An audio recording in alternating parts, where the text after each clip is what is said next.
വാഴ്ത്തപ്പെടുമാറാകട്ടെ. 2025 ജൂലൈ മാസം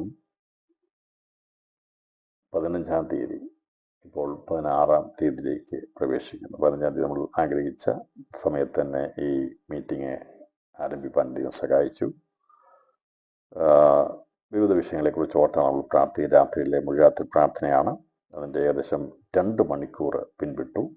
നമ്മളിപ്പോൾ ദൈവചിന്തയിലേക്ക് പ്രവേശിപ്പാൻ കർത്താവിൽ താല്പര്യപ്പെടുകയാണ്. 118-ാം സങ്കീർത്തനം അതിൻ്റെ 13-ാം വാക്യം വായിച്ച് ചില ആത്മീയ ചിന്തകൾ ഒന്നിച്ച് പങ്കുവയ്ക്കുവാൻ കർത്താവിൽ താല്പര്യപ്പെടുകയാണ്. ഞാൻ വീഴുവാൻ തക്കവണ്ണം നീ എന്നെ തള്ളി, എങ്കിലും യഹോവ എന്നെ സഹായിച്ചു. ഞാൻ വീഴുവാൻ തക്കവണ്ണം നീ എന്നെ തള്ളി, എങ്കിലും യഹോവ എന്നെ സഹായിച്ചു. മനസ്സിൽ പറഞ്ഞാൽ, ഹൃദയത്തിൽ പറഞ്ഞാൽ മതി. അൺമ്യൂട്ട് ചെയ്താൽ തിരിച്ചവരുന്നുണ്ട്, പറഞ്ഞാൽ മതി. പലപ്പോഴും നാം വീഴുവാൻ തക്കവണ്ണം നമ്മളെ തള്ളി, എങ്കിലും നിലംപരിചായി നിൽക്കുന്നതിൻ്റെ കാരണം ദൈവത്തിൻ്റെ സഹായമുണ്ട്. എൻ്റെ ബാങ്ക് ബാലൻസ് കൊണ്ടോ കഴിവ് കൊണ്ടോ ഒന്നുമല്ല ഞാൻ വീഴാൻ നിൽക്കുന്നത്. നമ്മെ പല വിധത്തിൽ തള്ളി കളയുവാൻ, വീഴ്ച കളയുവാൻ, നിലംപരിചാക്കി കളയാൻ വേണ്ടി ശത്രു പരിശ്രമിച്ചു. നമ്മുടെ സാക്ഷ്യമാണ്. നമുക്ക് പറയാൻ സാധിക്കും, ഞാൻ വീഴുവാൻ തക്കവണ്ണം നീ എന്നെ തള്ളി, എങ്കിലും യഹോവ എന്നെ സഹായിച്ചു. അതെ, തള്ളുന്ന ശക്തികളുണ്ട് വീഴിക്കുവാൻ വേണ്ടി. ഒരുവനെ, അവൻ്റെ കുടുംബത്തെ തകർത്ത് കളയുവാൻ വേണ്ടി, നിലംപരിചാക്കി കളയാൻ വേണ്ടി, സഭകളെ, ദൈവമക്കളെ തള്ളിയിടാൻ ശ്രമിക്കുന്ന അന്ധകാരത്തിൻ്റെ പൈശാചിക ശക്തികൾ സാത്താൻ പ്രബലപ്പെട്ടു നിൽക്കുമ്പോൾ അവൻ പലപ്പോഴും നമ്മെ തള്ളി വീഴിക്കാൻ വേണ്ടി നോക്കിയിട്ടുണ്ട്. പക്ഷേ ദൈവത്തിൻ്റെ സഹായമുള്ളത് കൊണ്ട് നമ്മൾ എഴുന്നേറ്റ് നിവർന്ന് നിൽക്കുന്നു. സംഗീതത്തിൽ പറഞ്ഞിട്ട്, അവർ വീണ് കുഴിഞ്ഞുപോയി, നമ്മളോ എഴുന്നേറ്റ് എന്ത് ചെയ്യുന്നു? നിവർന്ന് നിൽക്കുന്നു. നമ്മൾ എഴുന്നേറ്റ് നിവർന്ന് നിൽക്കുന്നു. അപ്പോൾ ഇതെന്താണ്, എങ്ങനെയാണ് സാത്താൻ്റെ തള്ളൽ, അല്ലെങ്കിൽ അവൻ നമ്മളെ തള്ളിയിടാൻ ശ്രമിക്കുമ്പോൾ എങ്ങനെ നമുക്ക് നിൽക്കാൻ സാധിക്കും എന്നുള്ളതിനെക്കുറിച്ചാണ് ഇന്ന് രാത്രി നാം ചിന്തിക്കേണ്ടത്. എങ്ങനെയാണ് നിൽക്കാൻ സാധിക്കുന്നത്? അപ്പോൾ ഏത് വിധത്തിലാണ്? നമുക്കൊന്നും അറിഞ്ഞിട്ടല്ല, നാം പഠിച്ചിട്ട് കൊണ്ടല്ലോ അറിഞ്ഞതുകൊണ്ടോ ഒന്നും അല്ല നമ്മൾ നിൽക്കുന്നത്. നമുക്കറിയത്തില്ല. പക്ഷെ ഇതിൻ്റെ പിമ്പിൽ പ്രവർത്തിക്കുന്നത് ദൈവത്തിൻ്റെ സഹായമാണ്. പക്ഷെ എന്തുകൊണ്ടാണ് നമ്മൾ വീഴാതിരിക്കാൻ തക്കവണ്ണം നാം നിലനിൽക്കുന്നത് എന്നറിയണമെങ്കിൽ അത് ദൈവത്തിൻ്റെ ചില കാര്യങ്ങളെക്കുറിച്ച് നമ്മൾ ചിന്തിച്ച് മനസ്സിലാക്കണം. എങ്കിൽ മാത്രമേ നമുക്ക് മനസ്സിലാക്കാൻ സാധിക്കുള്ളൂ. അപ്പോൾ നമ്മെ തള്ളിയിടാൻ ശ്രമിക്കുമ്പോൾ നമുക്ക് നമ്മളെ വീഴാതെ താങ്ങുന്ന ദൈവത്തിൻ്റെ കരങ്ങളുണ്ട്.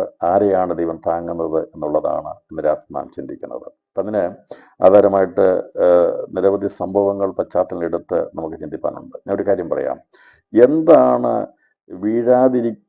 വീഴാതെ ഇരിക്കണമെങ്കിൽ എന്ത് ചെയ്യണമെന്ന് ചോദിച്ചാൽ ഒരു സിമ്പിൾ ഒറ്റ ഉത്തരത്തിൽ ഞാൻ വേഗത്തിൽ പറയാം. വേദസം മുഴുവൻ കാണാൻ പഠിക്കുകയൊന്നും വേണ്ട, എവിടെയാണെന്ന് വചനം മുഴുവൻ തപ്പിപ്പോകുന്നു വേണ്ട. ഒരൊറ്റ സിമ്പിൾ കാര്യം ഞാൻ പറഞ്ഞാൽ വേഗത്തിൽ ഉണ്ടാകുന്നത്. വേദത്തിന്റെ അടിസ്ഥാനത്തിൽ പ്രശ്നങ്ങൾ പ്രതികൂലം വന്ന് നശിച്ചു പോകും, തീർന്നു പോകും എന്ന് വിചാരിക്കുന്ന സമയത്തിൽ ഭക്തന്മാർ ചെയ്ത ഒരു കാര്യം ഞാൻ വേഗത്തിൽ തെളിവിനായി കൊണ്ടുവന്നുകൊണ്ട്, അങ്ങനെ ചെയ്യാമെങ്കിൽ ഞാനും നിങ്ങളും വീണു പോകത്തില്ല എന്നുള്ളത് ഞാനത് ഇന്ന് രാത്രി തെളിയിക്കാനാണ് ആഗ്രഹിക്കുന്നത്. എന്ത് ചെയ്യണം? എന്താണ് നാം വീണു പോകുവാൻ വേണ്ടി ശത്രു നമ്മളെ തള്ളുമ്പോൾ എന്ത് ചെയ്യണമെന്നറിയാമോ? എന്താ ചെയ്യേണ്ടതെന്നറിയാമോ?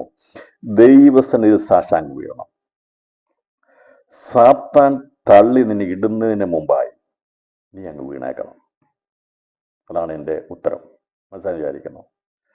അവൻ നമ്മളെ തള്ളുമ്പോൾ നിന്നെ വീഴാതിരിക്കാൻ വേണ്ടി, അവൻ തള്ളി വീഴാതിരിക്കാൻ വേണ്ടി നമ്മളങ്ങ് വീണേക്കണം.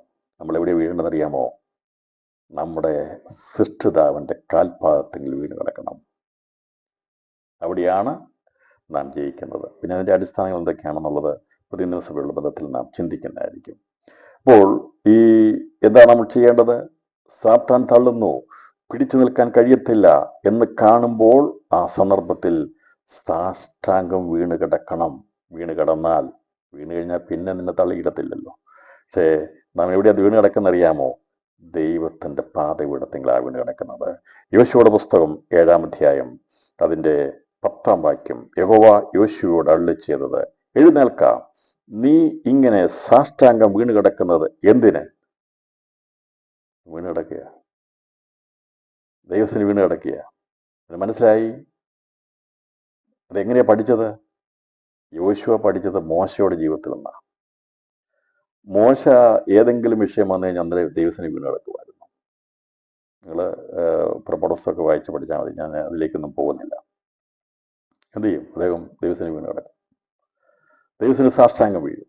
തനിക്ക് പ്രതിസന്ധി വന്നു, സാത്താൻ വല്ലാതെ പ്രതിസന്ധി എഴുന്നേൽക്കുന്ന സമയങ്ങളിൽ നാം ചെയ്യേണ്ടത് ഇത്രയേ ഉള്ളൂ, ദൈവപാതയുടെ നിലം ദൈവസന്നിധിയിൽ സാഷ്ടാംഗം വീണ് കിടക്കണം. കർത്താവ് അത് കാണും. രാത്രിയിൽ ദൈവം നമ്മൾ സാഷ്ടാംഗം വീണ് കിടക്കുന്നത് കണ്ടിട്ടുണ്ട്. ദൈവം പറഞ്ഞു, നീ എഴുന്നേക്ക, നീ എന്തിനാ വീണ് കിടക്കുന്നത്?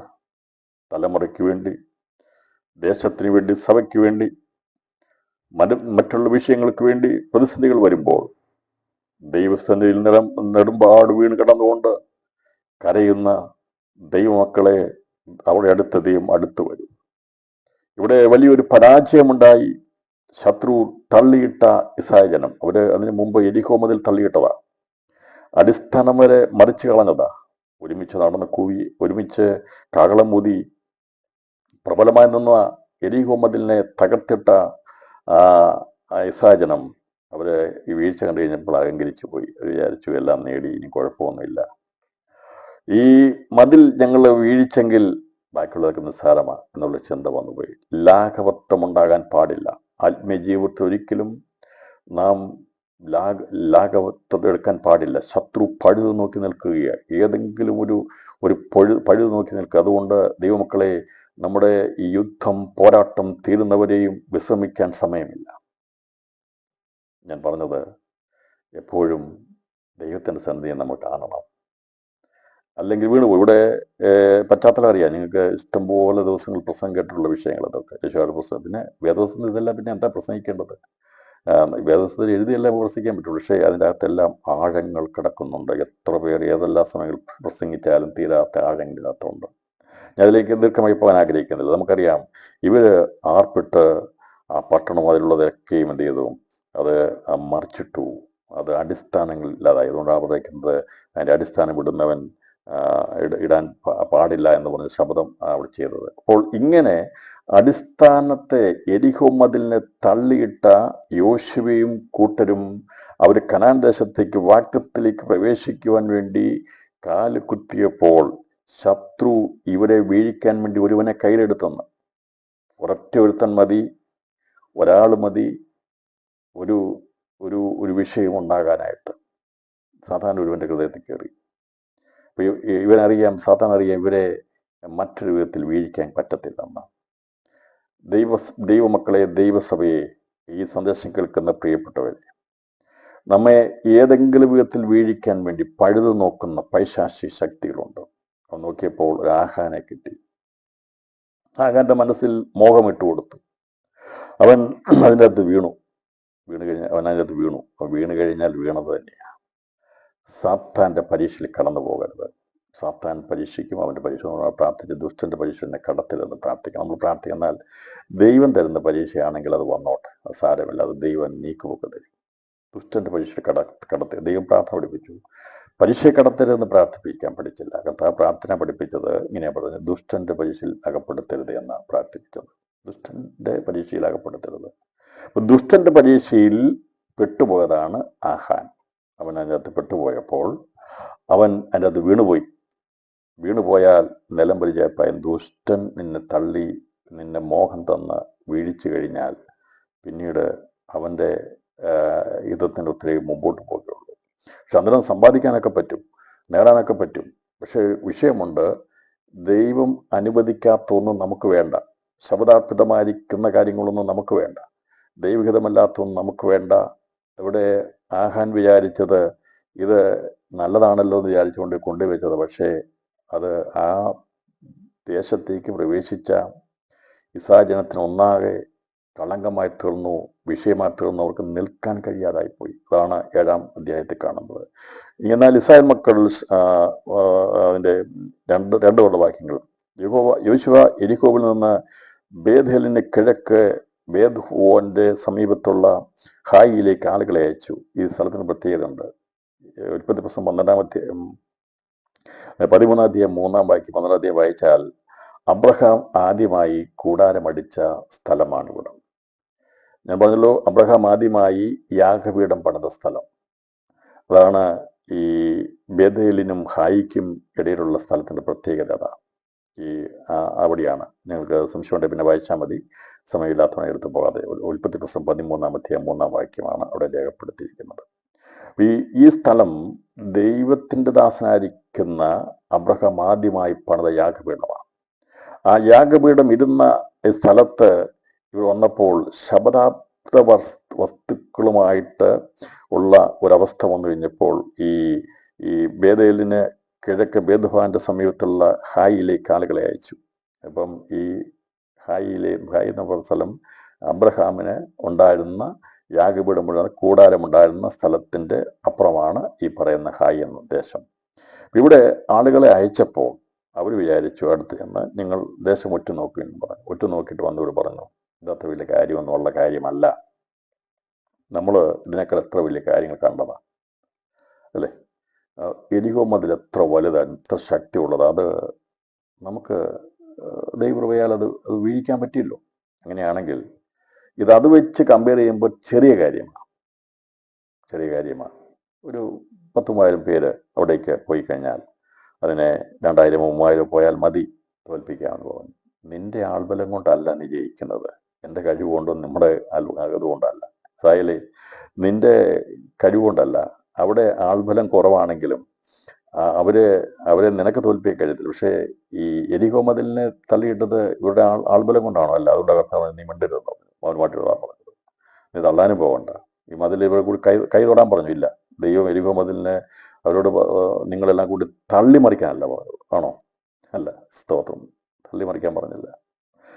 ഇത്രയും പേര് കൂടി നടന്നിട്ടെന്ന് ഒരുമിച്ച് ഒരൊറ്റ വാക്കിന് 1, 2, 3 പറഞ്ഞു തള്ളിയിടുകയാണ് ചെയ്തത്. ഇല്ല, ഇസ്രായേൽ എത്ര ശക്തിയോടെ തള്ളിയാലും വീഴാത്ത, പക്ഷേ കാകളമൂതേണ്ട പോലെ പുരോഹിതന്മാർ കാകളമൂതി ആരാധിച്ചപ്പോൾ, ദൈവത്തെ മഹത്വപ്പെടുത്തിയപ്പോൾ, മൗനതയോടെ ദൈവത്തിന് വേണ്ടി നിന്നപ്പോൾ ദൈവപ്രവൃത്തി അവിടെ വെളിപ്പെടുവാനിടയായി തീർന്നു. അതുകൊണ്ട് കായിക ബലം കൊണ്ടല്ല ജയം നേടുന്നത്, ദൈവിക ആരാധനയോടുള്ള ബന്ധത്തിൽ അച്ചടക്കത്തോടും അനുസരണത്തോടും ദൈവജനം ഒന്നിച്ച് നിൽക്കുമ്പോൾ, കാഹളം ഊതുമ്പോഴാണ് അവിടെ മതിലുകൾ താഴെ വീഴുന്നത്. ഒരു കുടുംബം ഒന്നായി ഒരുമിച്ച് നിൽക്കാൻ കഴിയുമെങ്കിൽ, പ്രതിസന്ധി ഘട്ടങ്ങളിൽ ഒന്നിച്ച് നിൽക്കാൻ കഴിയുമെങ്കിൽ, ഒരുമിച്ച് ദൈവത്തെ മഹത്വം എല്ലാവരും ഒരുപോലെ വരുവാൻ കഴിയുമെങ്കിൽ വേഗത്തിൽ മതിലുകൾ വീഴുവാനിടയായി തീരും. ഇവിടെ കർത്താവ് നീ അവിടെ മതിലിനെ പോയി ഇത്രയും ആൾക്കാരെല്ലാം കൂടി 10-30 ലക്ഷം ആൾക്കാർ പോയി തള്ളി മറിച്ചാൻ കഴിയുന്നതല്ല എരിഹോ മതിൽ. ഈ അങ്ങനെയുള്ളൊരു കാര്യം പറഞ്ഞില്ല. പക്ഷെ ഇവിടെ കായികബലം ഒന്നുമില്ലാതെ ഇവർ മൗനമായിട്ട് നടന്നു. മറ്റുള്ളവർ വിചാരിച്ചാൽ ഇവരിനെ കാണിക്കുന്ന മൗനയാത്രയായിരിക്കും, മൗന യാതയാണെന്ന് വിചാരിക്കും. അത് ദൈവമൊക്കെ പ്രവൃത്തി കാണുമ്പോൾ പലർക്കും വിചാരിക്കും ഇത് മൗനയാതയാണെന്നൊക്കെ വിചാരിക്കും. ഇവിടെ എന്താ ചെയ്യുന്നത് വിചാരിക്കും. നമ്മളെക്കുറിച്ച് അറിയത്തില്ല. പക്ഷേ നമുക്ക് യുദ്ധാഭ്യാസങ്ങളില്ല, ആയുധ പരിശീലനമില്ല, ഒന്നുമില്ല, നമ്മളൊന്നും ചെയ്യാറുമില്ല. പക്ഷേ നമ്മുടെ അകത്തൊരു ശക്തി ദൈവം തന്നിട്ടുണ്ട്. ഒരുമിച്ച് കാകളമൂതി ആർപ്പിട്ടാൽ മറിഞ്ഞു വീഴാത്ത ഒരു അന്ധകാരത്തിന്റെ കോട്ടകളുമില്ല. രാത്രി ദൈവജനം ഒന്നിച്ച് ദൈവത്തിന് സ്തോത്രം ചെയ്യും. ഒരുമിച്ച് സ്തോത്രം ചെയ്യും. സന്ദേശം കഴിഞ്ഞ ശേഷമായി നാം ഒന്നിച്ച് ആർപ്പിടും, ഒന്നിച്ച് ദൈവത്തെ മഹത്വപ്പെടുത്തും. അപ്പോൾ മറിഞ്ഞു വീഴേണ്ടതെല്ലാം അടിസ്ഥാനമില്ലാതെ മറിഞ്ഞു വീഴുവാനിടയായിട്ട് ദൈവം പറഞ്ഞു, നിങ്ങൾ ആർപ്പെട്ടാൽ മതി, മതിലെ വീണോളും. അത് സോണിക് പവർ കൊണ്ടാണ്, ശബ്ദത്തിൻ്റെത് കൊണ്ടാണെന്നൊക്കെ ശാസ്ത്രം തെളിയിക്കുന്നത്. പക്ഷേ എനിക്കതേക്കുറിച്ച് കൂടുതൽ അറിയത്തില്ല. എന്തായാലും ഇവരാർപ്പെട്ടപ്പോൾ എരിഹോ മതിൽ വീണു എന്നുള്ളത് ചരിത്ര സത്യമാണത്. അങ്ങനെ തന്നെ ഉണ്ട്. അതിൻ്റെതായിട്ടുള്ള കാര്യങ്ങൾ മനസ്സിലാക്കാൻ സാധിച്ചിട്ടുണ്ട്. അപ്പോൾ ഇത് വെച്ചുകൊണ്ടാണ് എക്സ്പീരിയൻസ്, നമ്മുടെ പരിചയം പലപ്പോഴും നമ്മൾ ചതിക്കാറുമുണ്ട്. ഈ പരിചയം കൂടുതലായി പോയിട്ട് നിസ്സാരമാക്കി എടുക്കരുത്. ദൈവത്തിൻ്റെ ഒരു കാര്യം പോലും നിസ്സാരമായി എടുക്കരുത്. പ്രാർത്ഥന നിസ്സാരമായി എടുക്കരുത്. ആരാധന നിസ്സാരമായി എടുക്കരുത്. അതുകൊണ്ട് വിചാരിക്കരുത് 2 പേരെ ഉള്ളല്ലോ, അതുകൊണ്ട് അങ്ങനെ ലാഘവത്തെ എടുത്തേക്കാൻ വിചാരിക്കരുത് കേട്ടോ. 1000 പേര് കൂടുന്നതും രണ്ടുപേർ കൂടുന്നു ദൈവസന്നിധി ഒരുപോലെയാണ്. ചില വിചാരിക്കുന്ന 10,000-കണക്കിന് ആൾക്കാർ കയറുമ്പോഴാണ് ഭയങ്കര ആത്മപ്രകാരം ഉണ്ടാകുന്നത്. അല്ല, അങ്ങനെയല്ല. ദൈവത്തിന് അങ്ങനെ പ്രത്യേകതയൊന്നുമില്ല. രണ്ടുപേരെ പ്രാർത്ഥിക്കാനുള്ളെങ്കിലും അത് ദൈവസന്നിധി ദൈവസഭയാണ്. ഞാനെന്തൊരു ഒരു ഒരു മുന്നറിയിപ്പ് കൂടി എനിക്ക് നമുക്ക് തരിക. നമ്മൾ പലപ്പോഴും ലാഘവത്വം കാണിക്കും. രണ്ടുപേരല്ലേ ഉള്ളൂ, അത് വലിയ കാര്യമാക്കണ്ട. ഞാൻ പറഞ്ഞത് അതല്ല. നമ്മുടെ ഏത് കൂടിവരവും ആൾക്കാരുടെ എണ്ണം കൊണ്ടല്ല അതിൻ്റെ ശക്തി വെളിപ്പെടുന്നത്. ദൈവ സാന്നിധ്യം ഇറങ്ങുന്ന ഏത് സ്ഥലവും അത് അനുഗ്രഹിക്കപ്പെട്ടതാണ്, അത് ശക്തിയുള്ളതാണ്. ദൈവ സാന്നിധ്യമുള്ളിടത്ത് ദൈവപ്രവൃത്തി ഉണ്ടാകും. ഇവിടെ ഈ 3000 പേര് പോയി അവസാനം അവർ പറഞ്ഞു സർവ്വജനത്തെയും അവിടെ അയച്ച് കഷ്ടപ്പെടുത്താണ്. ഇനിയല്ല, ഇവർ മുഴുവനും പോയാലും ജയിക്കാൻ പോകത്തില്ലായിരുന്നു. ഇവർ ഒറ്റ നോക്കിയിട്ടെന്ന് പറയുക, അവർ മറ്റൊരു റിപ്പോർട്ട് കൊടുക്കുക, നമുക്കെല്ലാം കൂടെ പോയി യുദ്ധം ചെയ്യാൻ ഇവർ ജയിക്കത്തില്ല. ഞാൻ പറഞ്ഞത് 3000 പോയല്ല 30,000 പോയാലും അവിടെ ജയിക്കാൻ കഴിയത്തില്ലായിരുന്നു. കാരണം അവരുടെ ഒരു ശാപമുണ്ടായിരുന്നു, അത് മാറ്റുന്നവരെയാണ്. അപ്പോൾ ഇത് പരാജയപ്പെട്ട് കഴിഞ്ഞപ്പോൾ ഇവർക്ക് മനസ്സിലായി, മതിൽ തള്ളിയിട്ട യോശുവയുടെ നേതൃത്വത്തിലുള്ള അന്നത്തെ ഇസ്രായേൽ ജനത്തിന് മനസ്സിലായി വീഴാൻ തുടങ്ങി.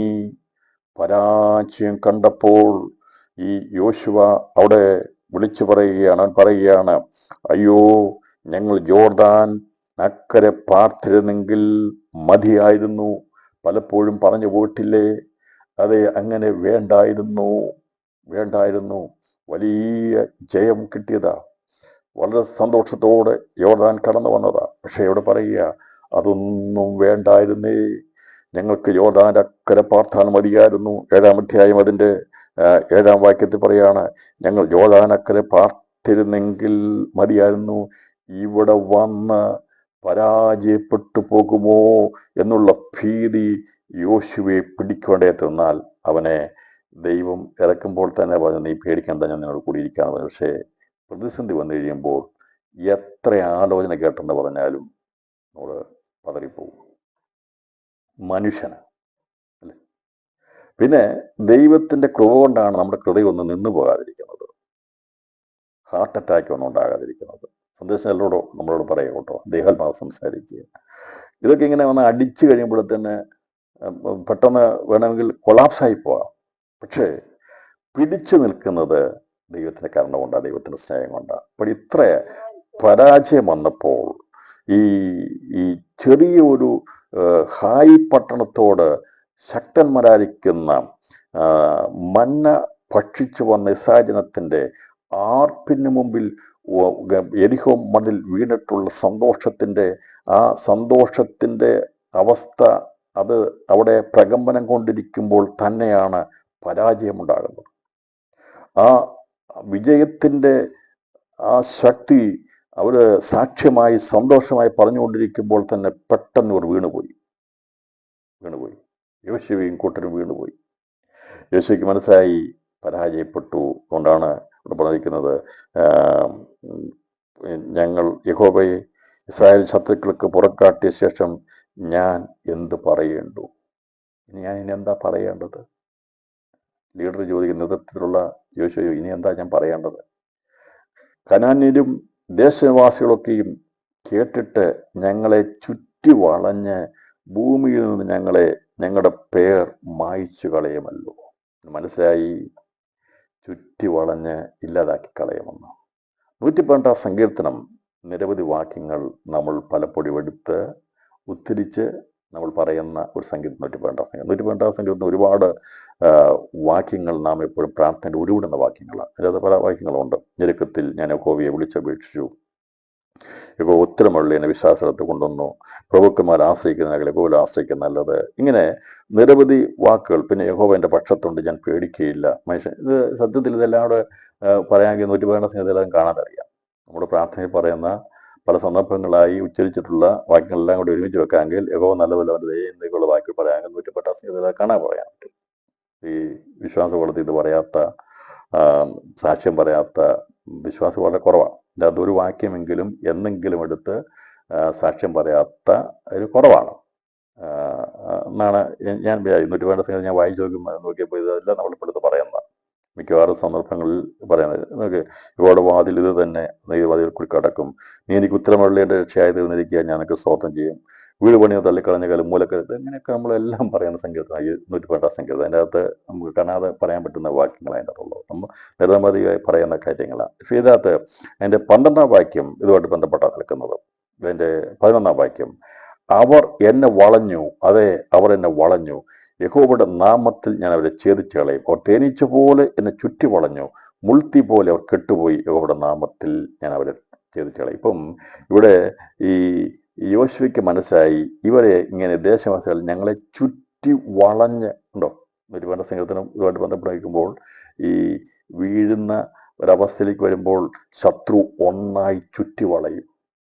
രാത്രിയിൽ പലവിധമായ വിഷയങ്ങൾ ഒന്നിനു പുറകെ ഒന്നായി ചുറ്റി വളഞ്ഞ് ഇല്ലാതാക്കാൻ ശ്രമിച്ചുകൊണ്ടിരിക്കുന്ന ചില വ്യക്തികളെയും കുടുംബങ്ങളെയും ഇന്ന് രാത്രി ദൈവാത്മാവ് രക്ഷിക്കാൻ പോകുക.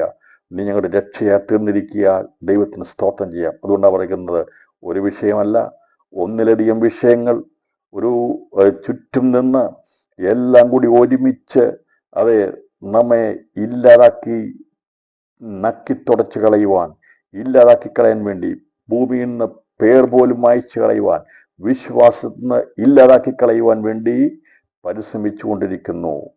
യോശുവയ്ക്ക് മനസ്സിലായി, വാഗ്ദത്തം ലഭിച്ച് കൈയടക്കാമെന്ന് പറഞ്ഞ യോശുവ വിചാരിച്ചു, ഇപ്പോൾ ഇങ്ങോട്ട് വരണ്ടായിരുന്നു, സമയമായില്ല, ഞങ്ങൾ പരാജിതരാണ്, ഹായ് പട്ടണക്കാരോട് ഞങ്ങൾ പരാജയപ്പെട്ട് നിൽക്കുക, വീണുപോയി. അതുകൊണ്ട് പറയാ, വരണ്ടായിരുന്നു. കഴിഞ്ഞ ദിവസം പറഞ്ഞ സാക്ഷ്യമൊന്നും ഞങ്ങൾക്കിപ്പം ഓർക്കാൻ പോലും പറ്റുന്നില്ല, അതെല്ലാം മറന്നുപോയി. എരിഹോ മതിൽ വീണതൊക്കെ ഞങ്ങൾക്കിപ്പോൾ അത് ഞങ്ങളുടെ മനസ്സിൽ കാണുന്നില്ല, അതെല്ലാം പോയി, ഇപ്പൊ ഞങ്ങൾ വീണ് കിടക്കുക, ഞങ്ങൾ പരാജിതരാ.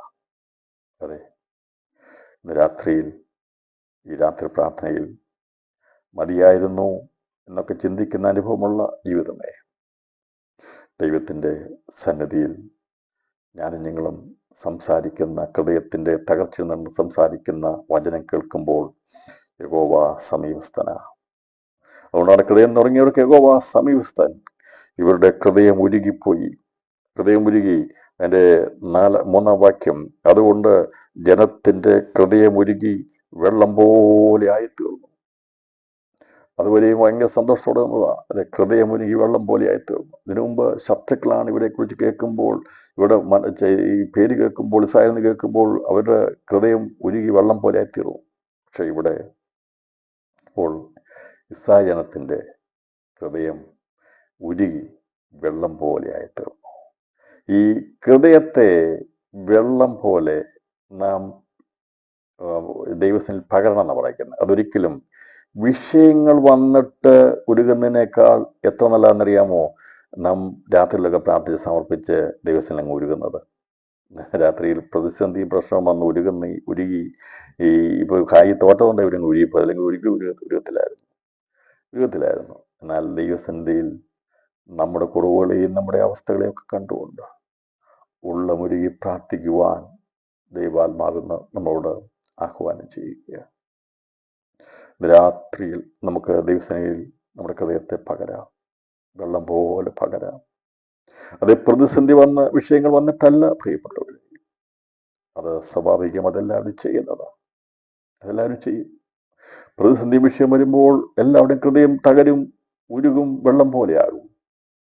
എന്നാൽ സമർപ്പണത്തോടെ ദൈവസന്നിധിയിൽ നമ്മുടെ കുറവുകളെ കണ്ടെത്തി നമ്മുടെ തലമുറകൾക്ക് വേണ്ടി ഇത് നിൽക്കുവാൻ, ഹൃദയത്തെ പകരുവാൻ കഴിയുമെങ്കിൽ, അതെ, ദൈവസഭയ്ക്ക് വേണ്ടി ആത്മാർത്ഥമായി കരയുവാൻ കഴിയുമെങ്കിൽ, അതാണ് ദൈവം ആഗ്രഹിക്കുന്നത്. എൻ്റെ ഹൃദയത്തെ വെള്ളം പോലെ പകര വിലാപങ്ങളുടെ പുസ്തകം എഴുതിയിരിക്കുക. രാത്രിയിൽ ആരംഭത്തിൽ എഴുന്നേറ്റ് നിലവിളിക്കുക. ഹൃദയത്തെ വെള്ളം പോലെ ദൈവത്തിന് പകരുക. ഇവിടെ ഹൃദയം വെള്ളം പോലെ ആയിക്കഴിഞ്ഞപ്പോൾ യോശുവ ദൈവത്തിന് വീണ് കടന്നു. ശത്രു അവരെ പരാജയപ്പെടുത്തുന്നു എന്ന് കണ്ടു കഴിഞ്ഞപ്പോൾ, ഇപ്പോൾ 36 പേരെ മരിച്ചുള്ളൂ. അവിടുന്ന് ഓടിപ്പോന്നു. പക്ഷെ ഈ ഓട്ടം എങ്ങോട്ട് വരെ ഓടുവാൻ കഴിയും? പുറകോട്ട് ഓടിക്കഴിഞ്ഞാൽ പരാജിതരായി ഓടുന്ന ഇസ്രായേലിനെ നോക്കിക്കൊണ്ട് ഈ ഹായ് പട്ടണം പിടിക്കാൻ പോയവർ നിരാശ നിലവിളിച്ചുകൊണ്ട് ഓടി വരുന്നത് കണ്ടുകൊണ്ട് ഹൃദയം തകർന്നു പോയ യോശുവ രാത്രിയിൽ പലരും കണ്ടുകൊണ്ട് നിരാശപ്പെട്ട് നിലവിളിക്കുന്ന ജീവിതമേ. യോശുവ നോക്കിയപ്പം ജയിച്ചു വരുമെന്നാണ് വിചാരിച്ചത്, പക്ഷെ പരാജയപ്പെട്ടവരുന്നുണ്ട് അല്ലേ. നമ്മൾ പലതും വിചാരിക്കും ജയിച്ചു ജയമാണെന്നുള്ളത്. പക്ഷേ റിസൾട്ട് വരുമ്പോൾ തോറ്റുപോയി, ഹൃദയം തകർന്നു പോകും ഇല്ലേ, തകർന്ന് ഉരുകിപ്പോവും, നിരാശപ്പെട്ടു പോകും. പക്ഷേ അപ്പോഴും നമുക്കൊരു അഭയസ്ഥാനമുണ്ട്, നമുക്കൊരു സ്ഥാനമുണ്ട്. ഈ വിജയം കാത്തിരുന്ന, ഇപ്പോൾ ജയിച്ചിട്ട് വരും, അവിടെ പോയി 3000 പേര് പോയി ഹായ് പട്ടണത്തെ പരാജയപ്പെടുത്തി അവർ മടങ്ങി വരുമെന്ന് കാത്തിരുന്ന യോശുവയും കൂട്ടരും കാണുന്നത് തോറ്റോടി വരുന്ന, നിലവിളിച്ചുകൊണ്ട് വരുന്ന 36 പേര് പട്ടുപോയ ഒരു അവിടെ നഷ്ടപ്പെട്ട് തോറ്റോടി വന്ന ഇസ്രായേൽ കണ്ടുകൊണ്ട് ആ യോശുവയ്ക്ക് എന്ത് ചെയ്യാൻ കഴിയും? അദ്ദേഹം പറഞ്ഞു, ഞങ്ങൾക്ക് ഇവിടെ വരണ്ടായിരുന്നു. ഇത്രയും ചെറിയ ഒരു കൂട്ടത്തോട് നിൽക്കുവാൻ കഴിയത്തില്ലെങ്കിൽ ഇനി മുമ്പോട്ട് എങ്ങനെ പോകും എന്നുള്ള ചിന്ത അവനെ ഭരിച്ചു. ഇന്ന് രാത്രിയിൽ മുമ്പോട്ട് എങ്ങനെ പോകും? ദൗത്യം വലുതാ യോശുവേ, നിന്റെ മേലുള്ള അഭിഷേകം വലുതാ, വലിയ ദൗത്യമാ ദൈവം തന്നിരിക്കുന്നത്. പക്ഷേ ചില പരാജയങ്ങളുടെ മുമ്പിൽ ഇനി മുമ്പോട്ട് എങ്ങനെയെന്ന് വല്ലാതെ ഭാരപ്പെട്ട് നിൽക്കുമ്പോൾ യോശുവ വിചാരിച്ചു, ഇതും വേണ്ടായിരുന്നു, ഇത്രയും പരാജയപ്പെടേണ്ട ആവശ്യമില്ലായിരുന്നു, വേണ്ടായിരുന്നു. അയോധാനക്കരെ അങ്ങ് നിന്നാൽ മതിയായിരുന്നു, ഇങ്ങോട്ട് വരണ്ടായിരുന്നു. ഞാൻ പറഞ്ഞല്ലോ, കിട്ടിയ വിജയമെല്ലാം തീർന്നുപോയി. എന്ന് പറഞ്ഞാൽ ഈ മനുഷ്യൻ്റെ ജീവിതം എത്രയേ ഉള്ളൂ. മനുഷ്യ ജീവിതത്തിൻ്റെ എല്ലാ കാര്യങ്ങളും അവസാന ശ്വാസം വരെ നമുക്കൊന്നും നേടിയെന്ന് പറയാൻ കഴിയത്തില്ല. ഒന്നുമില്ല പ്രിയപ്പെട്ടവരെ. നിശ്ചയമില്ലാത്ത ധനം, നിശ്ചയമില്ലാത്ത ജോലി, അതേ പറയാൻ കഴിയാത്ത ആരോഗ്യം, ഒന്നും നിശ്ചയമില്ലാത്തതാണ്. ലോകത്തിലുള്ള ഭൗതികമായിട്ടുള്ളതെല്ലാം നിശ്ചയമില്ലാത്തതാണ്. ഇതൊക്കെ താൽക്കാലികങ്ങളാണ്. നിശ്ചയമില്ലാത്ത ധനത്തിൽ എന്നാണ് കുറിച്ചാണ് എന്നാണ് പറഞ്ഞത്. നിശ്ചയമില്ലാത്ത ധനത്തിൽ അല്ല നിശ്ചയം. ഇതെല്ലാം താൽക്കാലികങ്ങളാണ്. ഇതൊന്നും കണ്ട് നാം സന്തോഷിക്കേണ്ട. നമുക്ക് അതിൽ അനുഭവിക്കാനുള്ളതുണ്ട്. പക്ഷെ അത് നാം വിചാരിക്കുന്നതെല്ലാം ആയി എന്ന് വിചാരിക്കരുത്. അവസാന ശ്വാസം ഇവിടുന്ന് വീടുന്ന പോകുന്നവരെ, അല്ലെങ്കിൽ കർത്താവിന്റെ വരവ് വരെ നമുക്ക് ഭയത്തോടെ ജീവിക്കണം. ദൈവസന്നിധി സമർപ്പിച്ച് പ്രാർത്ഥിക്കണം, വിടുതലോടെ പ്രാർത്ഥിക്കണം. ഇസ്രായേൽ എരിഹോ മതിൽ വീണ് കഴിഞ്ഞപ്പോൾ ഉള്ള വലിയ വിജയത്തിന്റെ ആഘോഷം കെട്ടടങ്ങുന്നതിന് മുമ്പായി പരാജയ ഭീതി അവിടെ പാളയത്തിനുണ്ടായി, പരാജയപ്പെടുവാൻ ഇടയായി തീർന്നു. നിങ്ങളെ സന്ദർഭം ഒന്ന് ആലോചിച്ച് നോക്ക്. വല്ലാത്തൊരു സന്ദർഭമായി, വല്ലാത്തൊരു വിഷയമായി, പ്രതിസന്ധിയായിപ്പോയി. ഇതിങ്ങനെ പറയുകയാണ്, ഇവിടെ ജാതികൾ ഞങ്ങളെ ചുറ്റുവളയും. ഇപ്പൊ ഈ ഹായിക്കാരേ ഉള്ളൂ. എന്നാൽ ഈ ഖനാനിലും പരിസരം എല്ലാം കൂടി വളഞ്ഞു കഴിഞ്ഞാൽ ഞങ്ങളെ ഇല്ലാതാക്കി കളയും, ചുറ്റി വളഞ്ഞ് ഇല്ലാതാക്കും, വീടിച്ചു കളയും, പേര് പോലും ഇല്ലാതാക്കി തീർക്കും എന്നുള്ള ഭയത്തോടു കൂടി അവൻ മനസ്സിലായി കളയുമല്ലോ. അവൻ അവിടെ ദൈവത്തിൻ്റെ നാമത്തിൽ ആശ്രയിച്ചു. 9-ാം വാക്യം, എന്നാൽ നീ നിന്റെ മഹത്തായ നാമത്തിന് വേണ്ടി എന്ത് ചെയ്യുമെന്ന് യോശുവ പറഞ്ഞു. അതിൽ 118-ാം സങ്കീർത്തനം, നിന്റെ നാമത്തിൽ ഞങ്ങൾ എന്ത് ചെയ്യും? അവരെ ഛേദിച്ചു കളയും. അവരെന്നെ വളഞ്ഞു, അതെ അവർ എന്നെ വളഞ്ഞു. യഹോവയുടെ നാമത്തിൽ ഞാൻ അവരെ ഛേദിച്ചു കളയും. പ്രശ്നങ്ങൾ, പ്രതികൂലങ്ങൾ വന്ന് ചുറ്റുവളയുന്ന സംഭവങ്ങളായി നിൽക്കുമ്പോൾ യേശുവിന്റെ നാമത്തിൽ അതിനെ ഛേദിച്ചു കളയാനുള്ള അധികാരവും അഭിഷേകവും ഇന്ന് രാത്രി ദൈവാത്മാവ് നമ്മുടെ മേൽ പകരുകയാണ്. അതെ, ഈ യോശുവ പറഞ്ഞു, ദൈവമേ, ഞാനൊന്നുമല്ല, ഇസ്രായേലിന്റെ ഈ യോദ്ധാക്കളായിരിക്കുന്നവരൊന്നുമല്ല, കാഹളമൂതിയവരൊന്നുമല്ല, എരിഹോ മതിൽ തള്ളിയിട്ട് എൻ്റെ പ്രൗഢിയും ഗാംഭീര്യവും സാക്ഷ്യവും ഒന്നുമല്ല. നിന്റെ മഹത്തായ നാമത്തിന് വേണ്ടി നീ എന്ത് ചെയ്യും? ഇതിനകത്ത് നമുക്ക് പറയാൻ, കർത്താവേ, ഞങ്ങൾക്കൊന്നുമില്ല. ഒരു നാമം ഞങ്ങളുടെ മേലുണ്ട്, വിളിക്കപ്പെട്ടിരിക്കുന്ന നാമമുണ്ട്. അത് ജയത്തിന്റെ നാമമാ, യേശുവിന്റെ നാമമാ.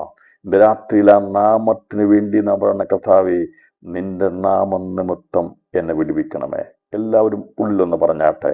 കർത്താവേ, ഞാനിന്നായിരിക്കുന്ന ഈ ചുറ്റുപാടുകളിൽ വളഞ്ഞിരിക്കുന്ന എന്നെ ഇല്ലാതാക്കി തീർക്കുവാൻ വേണ്ടി അതേ വളഞ്ഞിരിക്കുന്ന പൈശാചിക മണ്ഡലത്തിന്റെ ശക്തികൾ എന്നെ ഞെരുക്കി ഇല്ലാതാക്കുമ്പോൾ ഞാൻ അങ്ങയുടെ നാമം ഉച്ചരിക്കുകയാണ്. ഇന്ന് രാത്രി പലപ്പോഴും യേശുവിന്റെ നാമം പറയാതെ പോലും നിന്റെ നാവിനെ തളർത്തിയിട്ടിരിക്കുന്ന അന്ധകാരത്തിന്റെ ശക്തി ഇന്ന് രാത്രിയിൽ യേശുവിന്റെ നാമത്തിൽ വിട്ടുമാറിപ്പോട്ടെ.